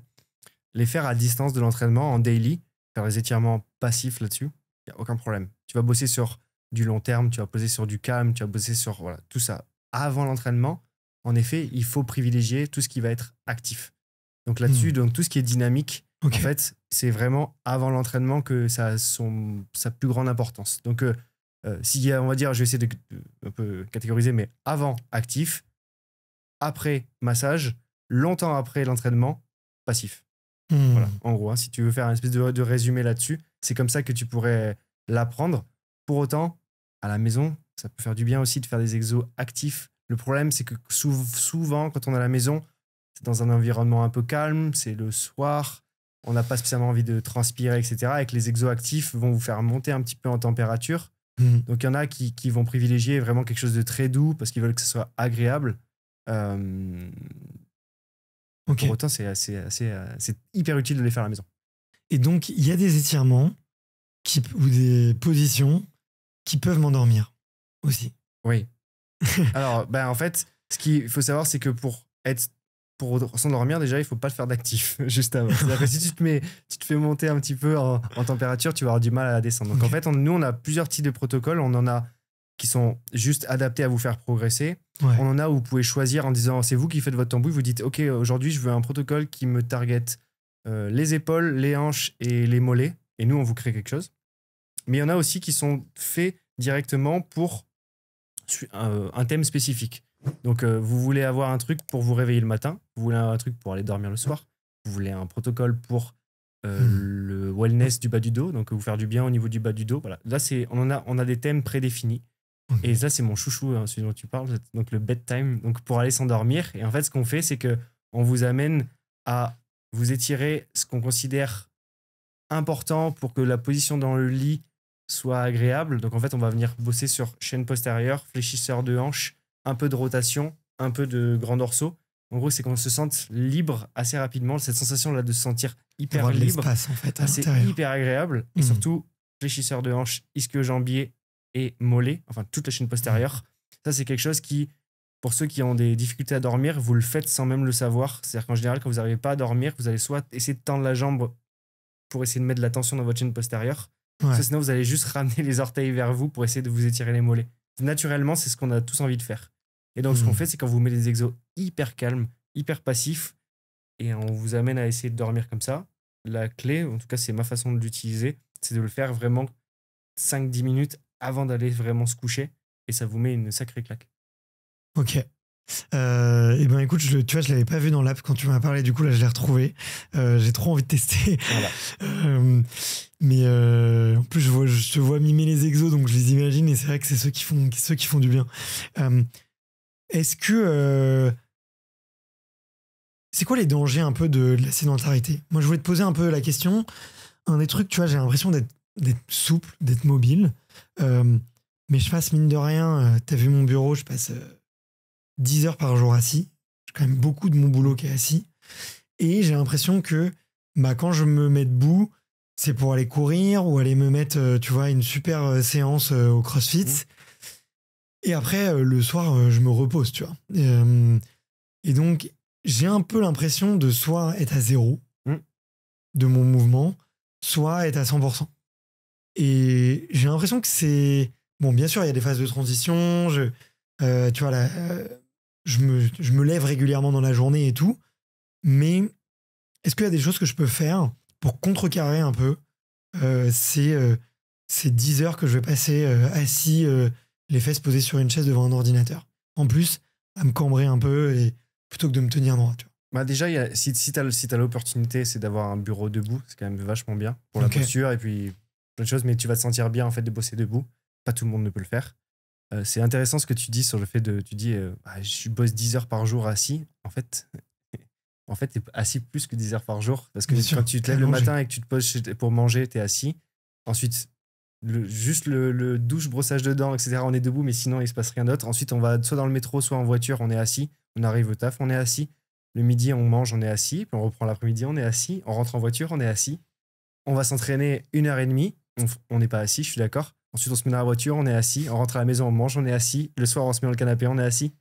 En fait, on est assis toute la journée. La nuit, on est couché, mais souvent, la plupart des gens dorment pas sur le dos, mais avec les jambes pliées. Donc, en fait, vous êtes en position courte au niveau des fléchisseurs de hanches toute la journée. Bah ouais. Et donc, c'est aussi un des problèmes majeurs sur les tensions que ça va générer dans le bas du dos ou dans le cou, etc. Là-dessus, ce qu'on conseille, alors on sort du cadre de l'app, mais c'est régulièrement se lever comme tu fais. Ça, c'est hyper important. S'hydrater énormément parce que ça a aussi une importance. Combien c'est quoi énormément? 2,5 litres par jour. Ouais. En général, quand on fait le compte, on n'y est pas. Très souvent. C'est très rare ceux qui boivent assez. Moi, j'ai même entendu des nutritionnistes qui me disaient quand on fait du sport, ça doit être minimum 3 litres. Ah oui, je parlais hors sport. Là. Je parlais vraiment dans une journée de travail. Donc vraiment, il faut s'hydrater beaucoup plus que ce qu'on pense et ce qu'on fait. Et c'est pas parce qu'on boit du café qu'on s'est hydraté, en fait. Ça va au contraire avoir un effet délétère là-dessus. Et donc, ça serait en fait régulièrement venir travailler ses fléchisseurs de hanches au moins et sa chaîne postérieure. Voilà. Donc, c'est en fait juste bouger. Alors, ça peut paraître un peu ridicule dans un bureau s'il y a du monde, Mais en gros, c'est déjà travailler sur la chaîne postérieure. Vous venez, vous essayez de descendre et attraper vos pieds. Vous restez comme ça pendant 20 secondes, honnêtement. Puis vous remontez doucement et vous déroulez toute la colonne vertébrale un peu doucement. Vous allez un peu chercher en extension, parce qu'en fait, quand on est devant l'ordi, on est toute la journée posé. Donc, vous allez chercher de l'extension thoracique au niveau de votre dos. Vous allez en fait inverser les positions dans lesquelles vous êtes toute la journée. Et ensuite, vous avez la hanche qui est pliée, ok, en position assise. Vous allez faire l'inverse. Donc, vous allez vous mettre en position de fente au sol et vous allez essayer de descendre votre bassin le plus proche possible du sol. Ça va venir vous étirer un petit peu toute la chaîne antérieure. Et ça va vous soulager. Et les personnes qui ont envie de dormir, tout ça. C'est vachement bon. Hein. Mais en fait, les gens qui font ça au quotidien dans les bureaux, mais ils se sentent beaucoup mieux. Ok. Bon, écoute, je suis pas un trop mauvais élève, donc je suis content, mais le rappeler, je pense que c'est un truc qu'il faut le rappeler tout le temps, parce que, comme tu l'as dit, en fait, on est assis en permanence. Là, je te parlais des 10 heures, effectivement, mais c'est bien plus. Et on le sait, ça s'oublie vite. Tu vois, les petites routines de mobilité, de bouger le dos, ça s'oublie tout le temps. Donc, je pense que on n'est jamais. Je pense qu'on le répète jamais assez. Oui, et encore, là, on s'adresse à une population qui est sportive. Dynamique, il y a aussi sont tout de suite. Il y a la vraie sédentarité. C'est encore, ils n'ont même pas l'heure de sport dont toi tu parlais. Tu vois, potentiellement, c'est les gens qui, après le boulot, rentrent chez eux et se mettent sur le canapé. Il n'y a pas de marche. Il n'y a vraiment aucune activité physique, quelle qu'elle soit. Et donc là, tu imagines un peu comme le corps, au fur et à mesure des années, il se raidit. Et en fait, c'est là où on vient avec des problèmes massifs au niveau d'articulation du dos, peu importe. Ouais. Bah, tu vois, ça, je le vois. Bon, pareil avec la sagesse de l'âge, mais à quel point on est assis, le corps, il est un peu amorphe, et boum, aller te lancer dans une séance de crossfit où tu bouges dans tous les sens et tout. Tu vois, moi, mon corps, je me rends compte de plus en plus que c'est un diesel, que j'ai besoin de réveiller chacune de mes articulations, chacun de mes trucs et tout. Et la dernière fois, tu vois, je m'entraînais avec AR2, tu vois, avec des athlètes. Il y avait un athlète quand même médaillé olympique qui a quelques années de moins, tu vois. C'est moi qui faisais l'échauffement. Et tu sais, au début, je faisais des trucs un peu basiques, poignets, coudes, épaules, tu vois, les trucs vraiment. Et il me fait, on est au collège à l'EPS et tout. Je lui fais, non, mais en fait, j'en ai besoin, tu vois. Et j'étais étonné, tu vois, qu'un athlète de si haut niveau me fasse la remarque, tu vois, alors que ah ouais, moi j'ai besoin de beaucoup de temps. Après, il y a aussi parce que je passe beaucoup de temps assis, tu vois. Après, il y a soit parce ta routine, celle de faire ça, il se moquait de la routine en elle-même parce qu'elle était old school un peu, tu vois. Ou alors c'est aussi parce que, on le disait tout à l'heure, c'est quelqu'un qui a pas encore compris et qui dans 10 ans viendra dans ton podcast et dira si j'étais plus jeune, j'aurais travaillé mon corps parce que blablabla. Et en fait, ça c'est hyper important. Et honnêtement, on dirait que c'est un mensonge, mais tous les athlètes professionnels, sans exception, il n'y a vraiment aucune exception, ils passent leur temps à faire ça. Et d'ailleurs, ils ont une connaissance de leur corps qui est extrêmement poussée. Et en fait, leur résultat aussi vient de là, de toute l'hygiène de vie qu'il y a à côté, mais aussi de la connaissance de leur corps et du soin qu'ils mettent autour de leur corps et de leur performance. Ouais. Selon les études scientifiques, ça serait quoi combien de temps à peu près l'échauffement parfait en mobilité avant, allez, on va dire avant un Aerox, tu mettrais combien de temps à peu près? Moi, je mettrais 12-15 minutes d'échauffement, je parle, hein. Vraiment échauffement, c'est-à-dire faire monter le cœur, etc., commencer à bouger. Et derrière, entre 8 et 12 minutes de vraiment travail de mobilité. Encore une fois, prenons deux exemples. Le mec hyper mobile qui en a très peu besoin, c'est-à-dire que pour bouger, il en a peu besoin, et lui, il va être plus proche des 8 minutes. La personne qui est raide, elle va être plus proche des 15 minutes. Voilà. Là-dessus, on est tous un peu différents, malheureusement, mais celui qui a des années de travail derrière lui et qui est mobile, il va avoir besoin de moins en moins de temps. Pour autant, il va quand même avoir besoin, mais de moins en moins en termes de temps. Ce qui compte, c'est la régularité. Et là-dessus, alors nous, on s'est amusé à faire des datas. En fait, on a regroupé les 1 500 000 utilisateurs. On a pris tous les protocoles qui ont été faits. Il y en a 40 millions, je crois. Et donc, sur ces 40 millions-là, on a dit, OK, c'est quoi la recette de la progression? Et on a regardé tous ceux qui progressaient énormément, qu'est-ce qu'ils faisaient différemment de ceux qui progressaient moins. Et en fait, la seule différence, c'est la régularité. C'est-à-dire que ceux qui progressent le plus, c'est ceux qui font... On s'en fiche du temps. Il n'y avait aucune corrélation entre le temps, entre 8 et 15 minutes, 15 et 22 minutes. Ce qui comptait, c'est que par contre, ils en faisaient tout le temps. Ils s'arrêtaient jamais. Et en fait, eux, 8 minutes par jour au moins, mais tout le temps. Et en fait, c'est là où on voyait que les progressions, elles allaient vers le haut. Et c'est là que tu vois des jumps de mecs qui passent de 52% à 87% sur les mois, en fait. Et c'est là que tu arrives à progresser. C'est fou cette règle-là, parce qu'elle marche avec tout. Elle marche avec l'entraînement, le business, tout quoi. Faut jamais t'arrêter. C'est pas parce que tu manges pas pendant une semaine que c'est pas ça la clé. C'est de bien manger sur une année entière qui va t'amener au résultat que tu veux. Ça se confirme encore une fois là. Mais c'est vraiment ça. Donc s'il y avait un truc à appliquer, ce serait un petit peu tout le temps. Et nous dans l'app, on était très conscients de ça. J'ai un peu du mal avec, tu disais, ceux qui prêchent des choses sur les réseaux sociaux. Moi, j'ai du mal à dire, vous devez faire 25 minutes par jour, etc. Dans notre monde actuel, non.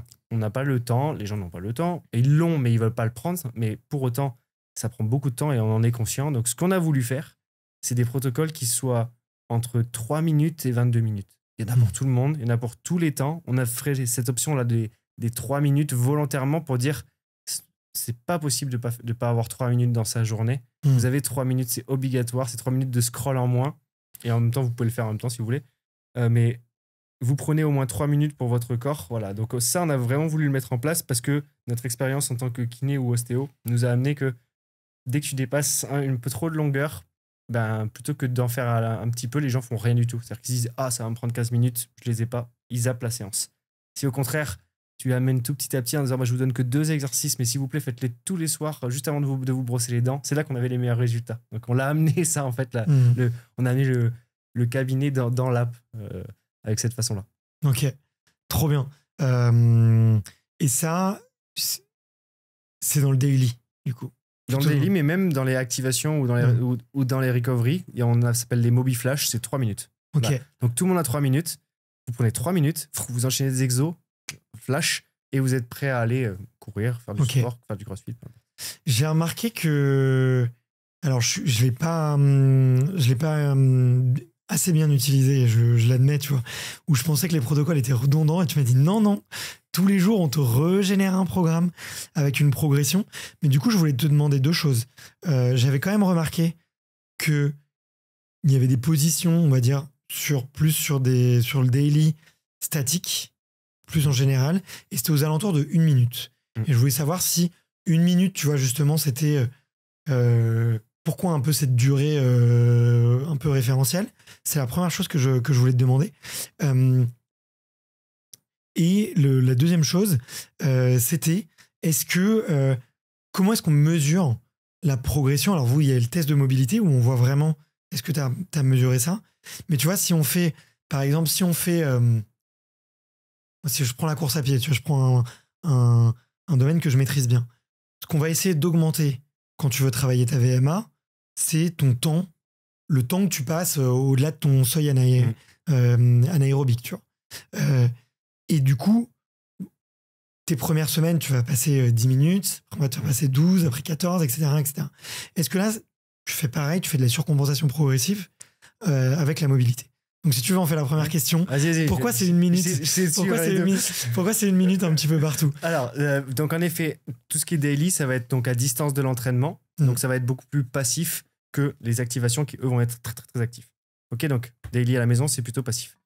Sur les passifs, on va essayer de privilégier les exos aux alentours d'1 minute, mais parfois, tu verras, du coup, il y a des exos qui durent 3 minutes. Voilà. Donc tu as des postures à tenir beaucoup plus longtemps. C'est des postures qui sont agréables, plus ou moins agréables à tenir, c'est-à-dire qu'on ne vous met pas dans une position inconfortable qui peut vraiment générer un inconfort pendant 3 minutes. Ça, c'est pas possible. Là, le maximum sera 1 minute. Quand c'est, par exemple, vous êtes les jambes au sol et vous accrochez les pieds, c'est quelque chose qui est assez facile à faire. On sent qu'on gagne petit à petit et qu'on peut lâcher. Bon, là, selon le programme et selon le jour et votre profil, on va vous amener à faire parfois des sessions beaucoup plus longues de 2 ou de 3 minutes. Voilà, donc, est-ce qu'il y a une raison pour le 1 minute? Non. C'est-à-dire que 30 secondes, c'est trop court pour avoir un vrai effet au niveau le temps de se mettre en place, de commencer un peu à se relâcher, de gagner en amplitude, de relâcher un peu, de gagner en amplitude. On va faire au moins 3 phases de 20 secondes là-dessus. Il faut au moins 1 minute. Quand on va chercher sur 3 minutes, on essaie vraiment d'avoir une vraie détente. Voilà. Ça, c'est pour la première partie de la question. Okay, et la deuxième partie, c'est donc comment sont faits les protocoles. Ça dépend lesquels. Pour les daily, vous allez avoir une programmation donc à suivre qui va s'adapter à votre point faible, à vos points faibles d'ailleurs, à votre profil de mobilité, mais aussi au sport que vous faites. Donc, ok, si tes points forts, si tes points faibles en aérox et en course à pied, c'est, je sais pas moi, les épaules et la chaîne Les postérieure, hanches, ouais. imaginons. Bon, on va axer un peu plus le travail, on va te faire travailler tout le corps en entier, mais on va mettre un surplus sur tes épaules et sur ta chaîne postérieure, parce qu'on veut que tu récupères les pourcentages manquants par rapport au reste des zones sur lesquelles tu as l'air plutôt à l'aise. On va essayer de te ramener à quelque chose d'équilibré. C'est notre but absolu. Ok. Du coup, tu vas suivre une progression et chaque jour est différent. Okay, donc, chaque jour, tu passes à quelque chose de différent. Et ce qui est intéressant, c'est que au fur et à mesure, c'est quand même un petit peu plus dur. On n'a pas de deload ou ce genre de choses. Okay. Mais en fait, tu viens suivre un cycle entier sur lequel tu vas avoir des exos qui vont, au fur et à mesure, progresser. On va travailler différentes choses. Il y a tellement de possibilités que je ne les ai pas en tête comme ça. Mais il faut imaginer ça de cette manière-là. Et ce qui est intéressant aussi, c'est que pour les exercices qui sont difficiles à faire, pour ceux qui ne sont pas capables, il y a un bouton sur lequel ils peuvent appuyer qui est le Easy Mode. Et on leur propose une version de l'exercice qui est plus facile que eux là, ils peuvent faire. Ok. Pour cet exemple, si vous n'êtes pas capable de toucher les pieds au sol, imaginons, on va vous demander de vous attraper les tibias. C'est une version plus facile. Mais parfois, alors là, ça paraît très simple comme exemple, mais parfois, ça change complètement le mouvement parce que c'est un mouvement un peu pour les experts, on va dire. Ouais. Voilà, pour ceux qui peuvent maîtriser, vous n'êtes pas encore à ce niveau-là, pas de souci. On a quelque chose pour vous. Et en fait, pour chaque exercice difficile, on s'adapte à tous les niveaux. Ok. Merci de le préciser. Je voulais comprendre un peu comment ça fonctionnait, justement, tu vois, le phénomène de progression en mobilité. Finalement, ce que tu dis, si je résume, c'est que tu vas beaucoup chercher à faire mettre de la variation, mettre du mouvement, en fait, partout, avec de la répétition, et accentuer sur les zones qui sont nécessaires à la personne. C'est ça. Tous les jours, on a une progression qui est différente. On va revenir sur des exercices qui sont très importants pour vous. Donc oui, il va y avoir parfois des exercices qui reviennent un peu régulièrement, mais parce qu'on les aura identifiés comme importants pour vous. Voilà.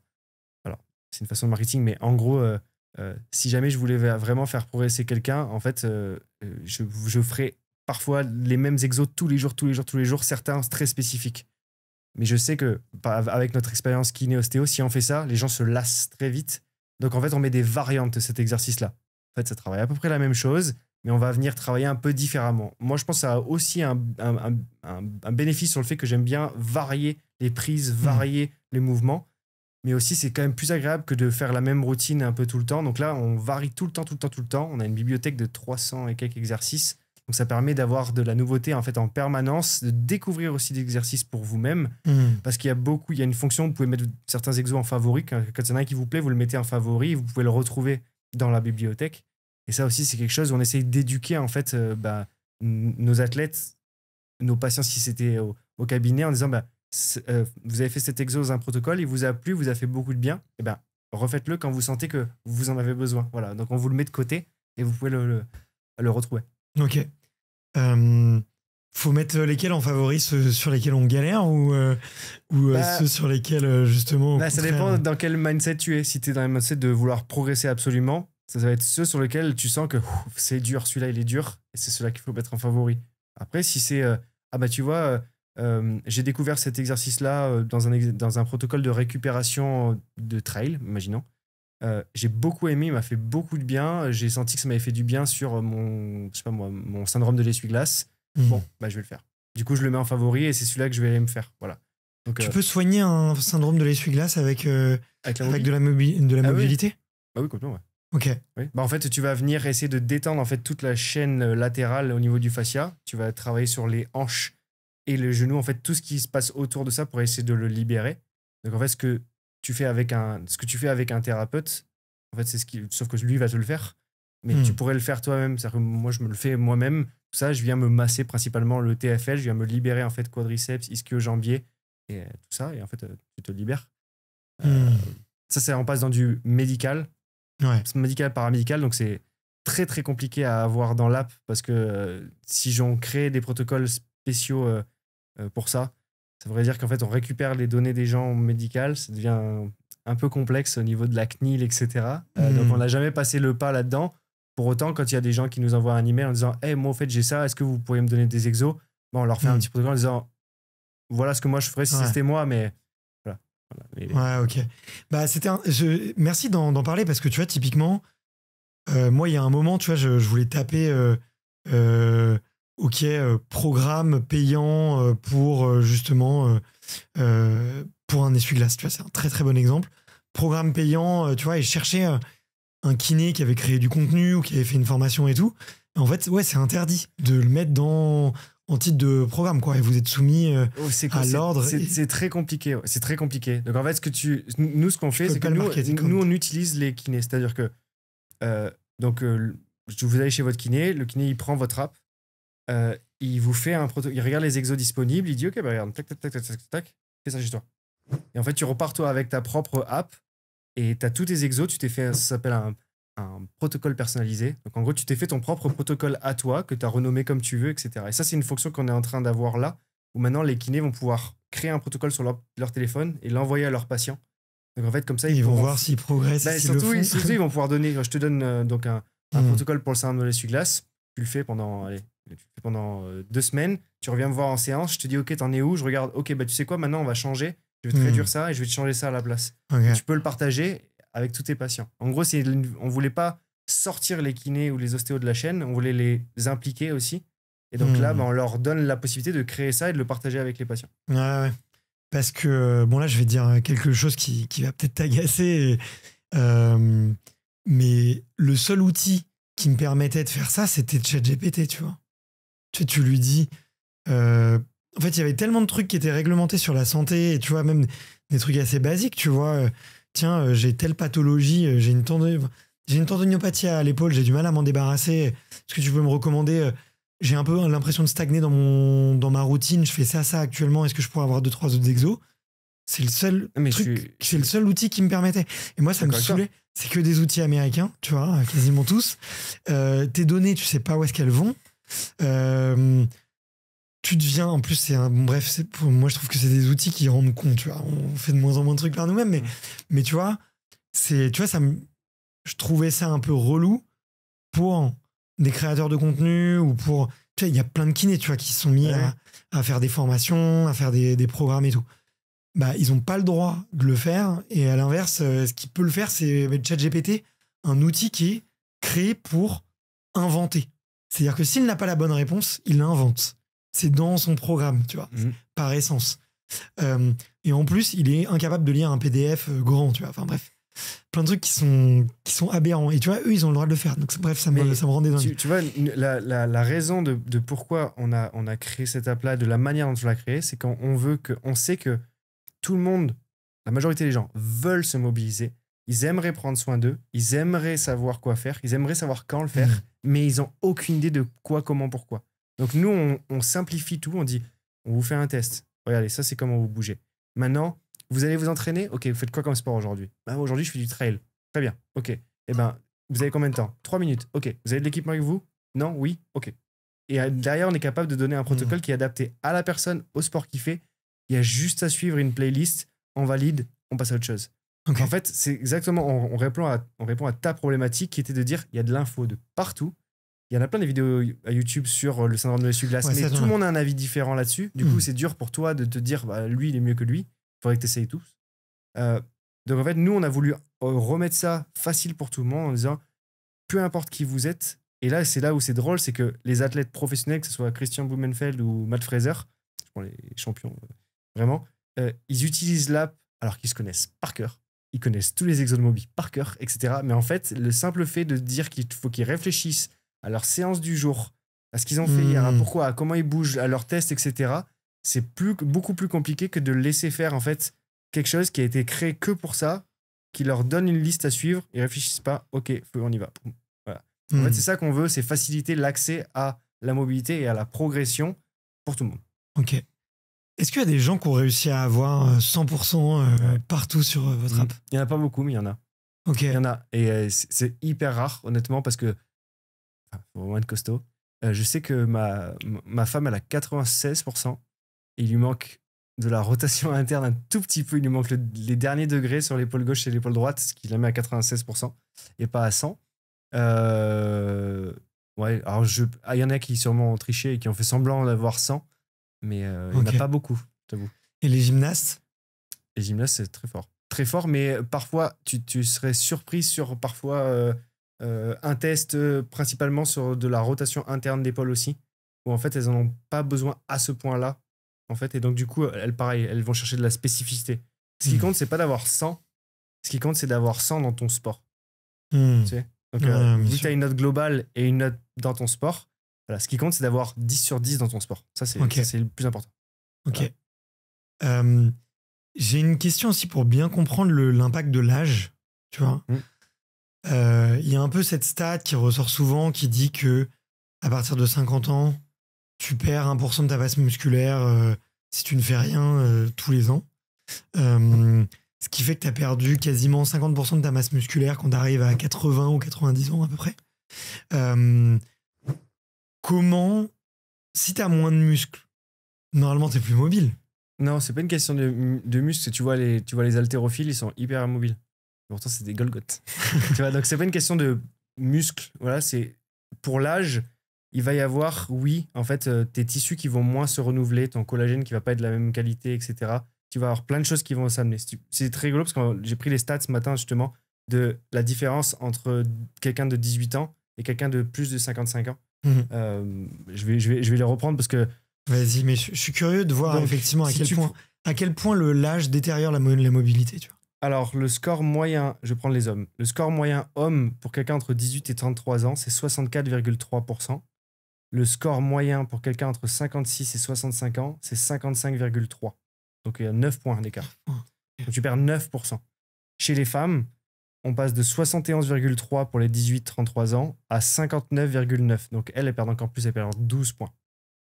Donc, c'est vraiment, et ce qui est rigolo, c'est qu'on voit vraiment la courbe qui, au fur et à mesure des années, donc là, je vous ai fait que les catégories 18-33, mais c'est assez lisse entre... C'est une courbe qui descend linéaire. Progressivement, c'est très, très linéaire avec l'âge.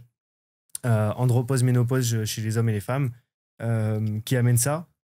Pour autant, et c'est ça qui était très intéressant, on a une docteure en médecine qui est venue nous voir il y a 4 ans de ça maintenant, je crois, et qui nous a demandé un accès, donc qui est de Montpellier, qui nous a demandé un accès à nos datas parce qu'elle faisait une étude sur la mobilité de manière plus globale sur les personnes âgées. Et en fait, comment on pouvait les aider, etc., etc. Et donc, elle nous a demandé si on avait des statistiques pour les gens qui étaient plus âgés que 55 ans sur leur progression. Sous-entendu, est-ce qu'on est capable de maintenir au moins un niveau de mobilité correct ou bien même de le faire progresser? Et là, la surprise pour nous était, on lui a donné accès à ça et on lui a dit, on aimerait bien avoir la réponse, honnêtement, ça nous intéresse. Et la réponse était surprenante, c'est qu'il n'y avait en statistique pas de différence de pourcentage de progression chez les 18-34 ans que chez les 55-65 ans. C'est-à-dire qu'en moyenne, en utilisant l'app, nos utilisateurs ils progressent de 12% en 2 mois. Okay, ils prennent 12% en 2 mois. Mais ça, c'est vrai que vous ayez 18 ans ou que vous ayez 55 ans. À partir du moment où on réapplique la règle de la dernière fois, elle vient de là d'ailleurs, cette stat, c'est quelle est la clé de la réussite? C'est la régularité. Ok. Voilà. Donc on n'est pas limité dans notre progression par l'âge si on travaille sa mobilité. Exactement. Comme on pourrait l'être si on fait sa VMA ou sa force. Ou sa force. Ok. Voilà. Alors, c'est dingue ça. Nous on s'arrête à 65 ans. J'ai pas la stat après 65 ans, ce qui serait hyper intéressant. Je l'ai pas. J'aurais tendance à dire que au bout d'un moment, la physiologie reprend le dessus et même si je pense qu'on serait de moins en moins mobile, si on continuait cette courbe, elle continuera à descendre, mais aussi la progression maintenant prendrait un coup. Voilà. Parce qu'au bout d'un moment, on a d'autres phénomènes qui se mettent en... Voilà, on va avoir de l'arthrose, donc là, ça va être des douleurs. En fait, ça va pas juste être une limitation, ça va être des douleurs qui nous empêchent d'aller dans un mouvement. Moins on va bouger dans un mouvement et plus on va le perdre. Et en fait, ça s'aggrave de plus en plus. Ce serait ma logique, mais j'ai pas la stat, donc je peux pas la donner. Ok. Ouais. Mais hyper intéressant. Ouais. Ça, je savais pas ça justement sur la mobilité. J'ai un copain qui est coach qui fait faire des burpees à une femme de 102 ans. Wow. Alors, c'est pas des burpees... tu vois, c'est pas le beau burpee que tu vois avec le bro jump que tu vois à l'Aerox. C'est vraiment... Elle s'allonge par terre par elle-même et elle se relève, quoi. Ouais. Tu vois, et elle lui a dit combien je dois en faire combien je dois en faire. Il lui a dit écoutez, si vous pouvez faire ça 5 fois tous les jours, déjà c'est exceptionnel. À 102 ans. Et à 102 ans, elle continue, elle le fait. Il a dit ça prend du temps. tu vois, elle s'assoit sur le côté et tout. C'est génial. C'est génial, quoi, qu'elle arrive encore à le faire et tout. Et elle adore. Et elle se dit, oh, mais c'est simple, en fait, le sport. Ok. Comment est-ce que tu vois, on va terminer un petit peu là-dessus, mais j'ai des petites questions, ça m'intéresse de voir pour la fin. Comment est-ce que tu vois un peu l'évolution de l'accompagnement, de la mobilité, tu vois, sur les prochaines années? Je te parle un petit peu d'IA. C'est ma petite question tech de fin. J'excuse les auditeurs qui ne s'intéressent pas. Je te demanderai après des petits livres ou ton arsenal à toi de mobilité à toi. Mais comment est-ce que ça va évoluer tout ça? Est-ce que va y avoir des gros changements selon toi? Comment est-ce que tu vois un peu évoluer ton métier à la fois de kiné et en même temps de créateur d'applications, quoi? De kiné, honnêtement, il va pas beaucoup bouger, si ce n'est qu'on va être capable de protocoliser beaucoup plus de choses. C'est-à-dire qu'on va pouvoir avoir accès à des panels d'études sur les différents protocoles ou les délais. Je sais pas, on va avoir un croisé, à partir de quand on peut mettre un mec sur un vélo, à partir de quand on peut lui faire forcer comme ça. L'accumulation de données, quoi. On va accumuler de la donnée et pouvoir aller chercher dans une base de données en disant, OK, aujourd'hui, j'ai mon patient, il a récupéré 35 degrés de flexion de genou, blablabla. OK, qu'est-ce que je peux lui faire? Voilà. Mais ça n'enlèvera jamais les mains, les yeux. Chaque personne est différente. Si c'était aussi facile que ça, de rééduquer quelqu'un ou de traiter quelqu'un paramédicalement ou médicalement, ça se saurait. Aujourd'hui, chacun est différent. La même pathologie chez deux personnes différentes, ça se traite complètement différemment. C'est pour ça que c'est difficile comme métier aussi, mais aussi que c'est passionnant parce que du coup, tu te casses la tête tous les jours. Et pour nous, dans les apps, ça va beaucoup nous aider sur plein de sujets. J'espère un jour que ça va pouvoir m'aider à améliorer encore plus les protocoles, mais en fait, nous, on va s'en servir. Il va toujours avoir une main humaine, mais on va s'en servir en fait pour dire, OK, va chercher dans la base de données tout ce que les gens qui ont le plus progressé ont fait différemment. Ramène-le nous, décortique-le nous. Et du coup, dis-nous ce qu'on doit changer dans les protocoles. Et en fait, on va nourrir en fait des datas qu'on récupère des gens, des vraies personnes athlètes qui le font. On va nourrir notre algo, on va nourrir nos protocoles de base. Et en fait, on va progresser pour avoir le truc le plus optimal possible pour chacune des personnes. Donc oui, ça va nous aider. Ça nous aide déjà aujourd'hui au quotidien dans ma boîte. C'est-à-dire qu'on automatise beaucoup de choses. Que ce soit comment on fait des pré-rédactions d'emails marketing, tu vois. On les fait passer dans une moulinette qu'on a mis. Hop, ça nous fait un premier texte, mais ensuite on repasse dessus. Peut-être qu'un jour, il y aura même plus besoin de repasser dessus. Ce sera fait. Donc oui, ça va beaucoup nous aider, toutes les IA.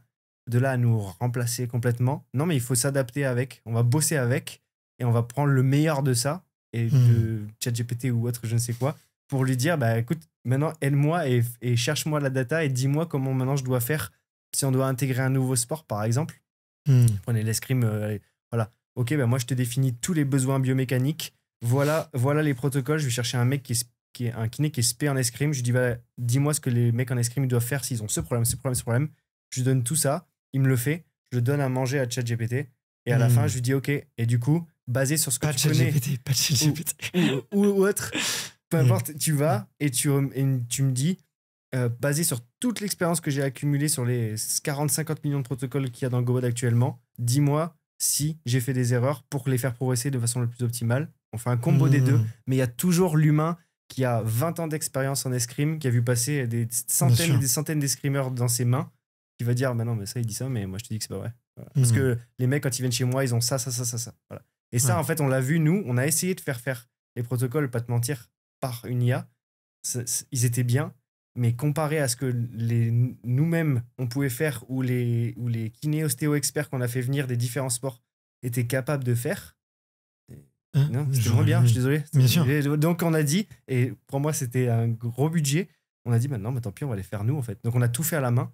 Donc, on a fait 29 000 protocoles à la main, plutôt que de faire tourner une IA qui nous les faisait comme ça, tu vois. Mais on a dit, mais non, mais en fait, jamais, du coup, on sera battu. Parce qu'en fait, il faut passer par ces 29 000 à la main pour être meilleur que nous dans l'efficacité. Donc, c'est bon. Il faut savoir doser, en fait. Il faut l'utiliser, mais pas trop. Ouais, bien sûr. Non, mais ça, je suis complètement d'accord. Écoute, merci de l'avoir précisé, tu vois. Et encore une fois, je trouve l'IA, c'est un très bon stagiaire.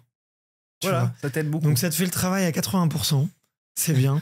Mais si tu veux avoir un bon taf, si tu veux avoir du bon boulot, il faut faire les 20% restants. Et les 20% restants, ok, ça peut paraître être que 20%, mais tu les as construits en 10 ans de carrière, en ayant fait énormément et en ayant vu des gens, en ayant fait des retours. Ouais. Et ça, tu peux pas tricher là-dessus. Tu peux pas tricher. J'en profite pour les auditeurs. 3 petites, si jamais ça vous intéresse, ces sujets d'IA. Consensus, ça lit toutes les bases de données médicales et ça vous les résume. Donc c'est pas en, c'est vraiment, c'est une IA qui est juste branchée sur des études médicales. Donc c'est intéressant pour aller faire un premier jet, notamment quand on n'est pas capable de lire des études. Et vous pouvez lui dire, tiens, quel est le pourcentage des dangers du café, par exemple? Et ça dit, voilà, les taux de pourcentage. Donc, c'est assez intéressant. Encore une fois, il faut faire gaffe. Et moi, celle que j'utilise énormément, c'est Notebook LM. Je ne sais pas si tu connais. C'est celle de Google. Et en fait, c'est très, très différent. Si tu lui donnes rien à manger, elle ne peut pas bosser.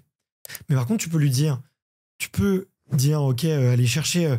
Tu vas dans Consensus, si. tu lui dis, sors-moi les 10 meilleures études sur la mobilité des crossfitters ou les 10 les plus utilisées ou les 10 études les plus citées. Donc, il va te les ressortir. Tu les télécharges en PDF, tu les prends, tu les mets dans Notebook LM et là, tu peux lui dire, Notebook LM, il va juste te ressortir exactement les passages. Et là, tu vas lui dire, OK, quels sont les meilleurs protocoles? Quels sont... Est-ce que c'était des athlètes entraînés, pas entraînés et tout?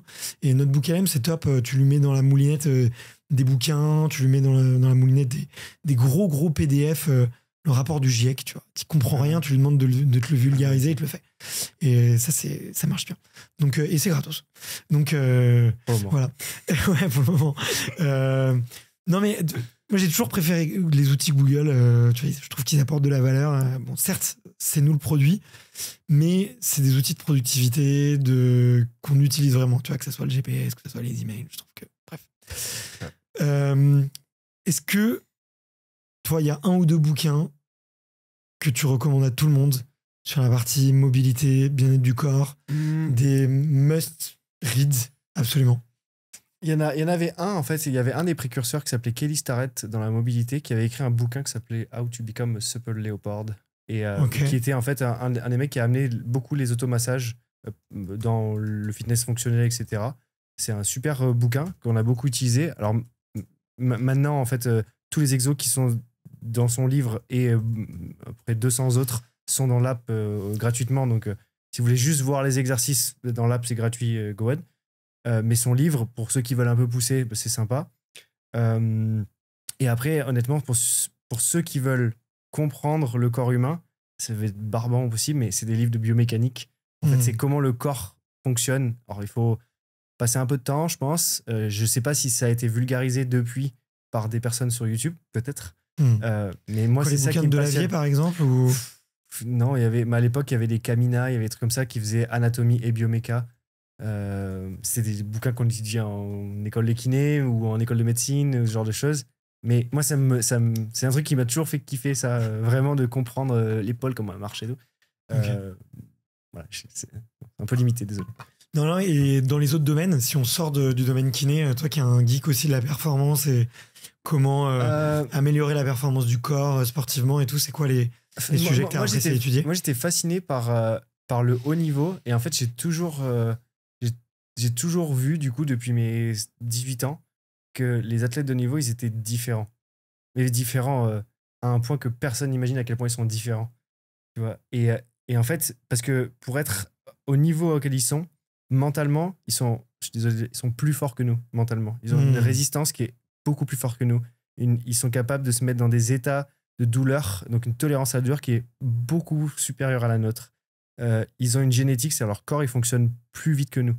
C'est comme ça. En fait. S'ils sont blessés, ils récupèrent plus vite que nous. C'est comme si c'était des super-héros, en fait. Voilà. Ils ont une espèce de V2 des humains. Voilà. Et pour le sport, ça va être leur corps et leur mental et leur capacité d'entraînement. Pour parfois des génies, ça va être principalement leur cerveau. Et là, c'est que leur cerveau qui est une machine et qui peut réfléchir 2 fois plus vite que nous. Bon, c'est comme ça. Moi, j'étais fasciné par ça. Et en fait, quand j'ai bossé au handball, on récupérait les enfants à 14 ans et on leur faisait passer les sélections du pôle.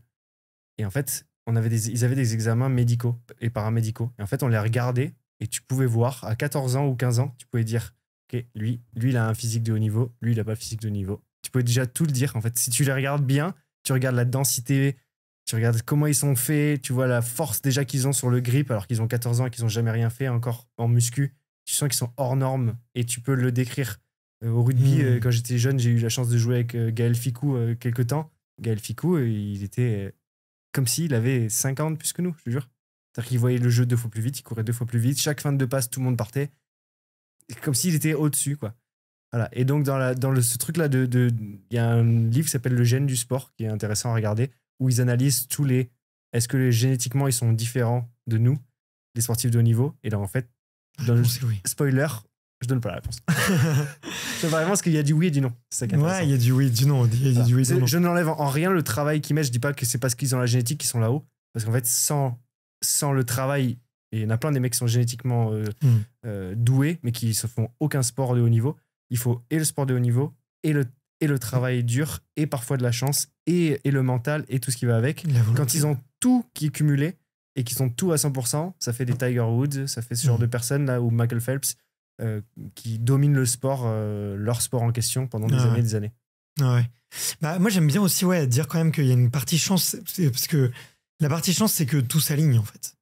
C'est la blessure la non-blessure au bon moment, c'est le coach qui passe à l'entraînement le jour où on est en feu au handball et qui vous repère. C'est il y a certaines rencontres. Non, voilà. Il y a beaucoup de choses.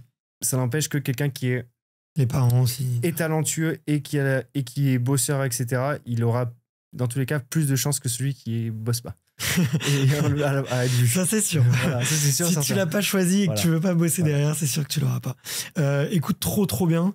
J'ai une toute dernière question, c'est de savoir quel est le ou la prochaine personne que tu me recommandes d'aller interviewer pour parler performance, pour aller parler mobilité, pour aller parler dépassement de soi. Est-ce qu'il y a quelques invités que tu me recommandes? Tous les athlètes que tu as rencontrés, est-ce qu'il y en a que tu me recommandes? Oui, en fait, j'aimerais bien que tu les vois tous, parce qu'ils sont tous intéressants différemment. Mais là, je vais t'en donner un, parce que ça fait écho à ce que tu as dit tout à l'heure, c'est-à-dire le vieux singe maintenant qui a appris, c'est Willy Georges, qui a fini sa carrière individuelle en CrossFit, qui maintenant lance de nouveaux challenges en powerlifting et en haltérophilie, mais qui est aussi papa et tout ça. Et qui, lui, a subi une très, très grosse blessure à l'épaule qui aurait pu mettre fin totalement à sa carrière. Et c'est le travail acharné et sa motivation qui a fait qu'il a pu revenir. Mais maintenant qu'il s'occupe d'autres athlètes qui sont plus jeunes, son conseil numéro 1, c'est il faut moins s'entraîner, il faut prendre plus le temps pour son corps, il faut se mobiliser, il faut faire ça. Et si j'avais pu changer, c'est ce que j'aurais changé en premier. Voilà, donc ça reviendrait à ce que tu as dit tout à l'heure. Ok, bah écoute, rendez-vous pris. Ce serait avec grand plaisir. J'admire énormément, tu vois, à la fois son état d'esprit, les perfs qu'il a eu aussi, et je pense qu'il a quelques anecdotes sympas à raconter aux côtés des Américains, quoi. Ouais. Il a dû en voir des vertes et des pas mûres. Bah écoute, merci Thibaut, je me suis régalé, franchement. On voulait faire une masterclass, on a fait une masterclass. C'était super. C'est trop bien, j'espère que tu as passé un bon moment. Si vous avez passé un bon moment, les auditeurs, ce petit message, il est pour vous. Déjà, si vous êtes encore là, c'est que ça vous a plu. Donc vous avez 2 devoirs. Le premier, c'est tout simplement de cliquer sur j'aime ou de vous abonner. Mais aussi, vous allez soit sur Insta et vous tapez sur GoWOD et vous leur dites voilà, on a kiffé l'épisode et c'est cool, on a adoré. La meilleure chose à faire pour vous, c'est vraiment de prendre du son pour vous. Moi, je vous le recommande et c'est ultra sincère, c'est vous téléchargez l'app, vous faites le petit test de mobilité. Vous allez voir, moi j'étais conquis à ce moment-là. Le petit test avant qui vous demande quel sport vous avez fait. Prenez du temps pour vous, soignez-vous, faites de la prévention, faites de la mobilité. Et puis voilà. Où est-ce qu'on peut te retrouver? Où est-ce qu'on te remercier aussi si les gens ils veulent partager l'épisode et te taguer et tout, Insta, passe ton truc ou... Thibaut Saliné. Mais surtout, si vous voulez remercier quelqu'un, allez suivre GoWOD avant de me suivre. Ok. Voilà pour vos petits devoirs. Merci. Et puis, on se retrouve à très vite. Merci beaucoup, Thibaut. C'était exceptionnel. À plus. Merci.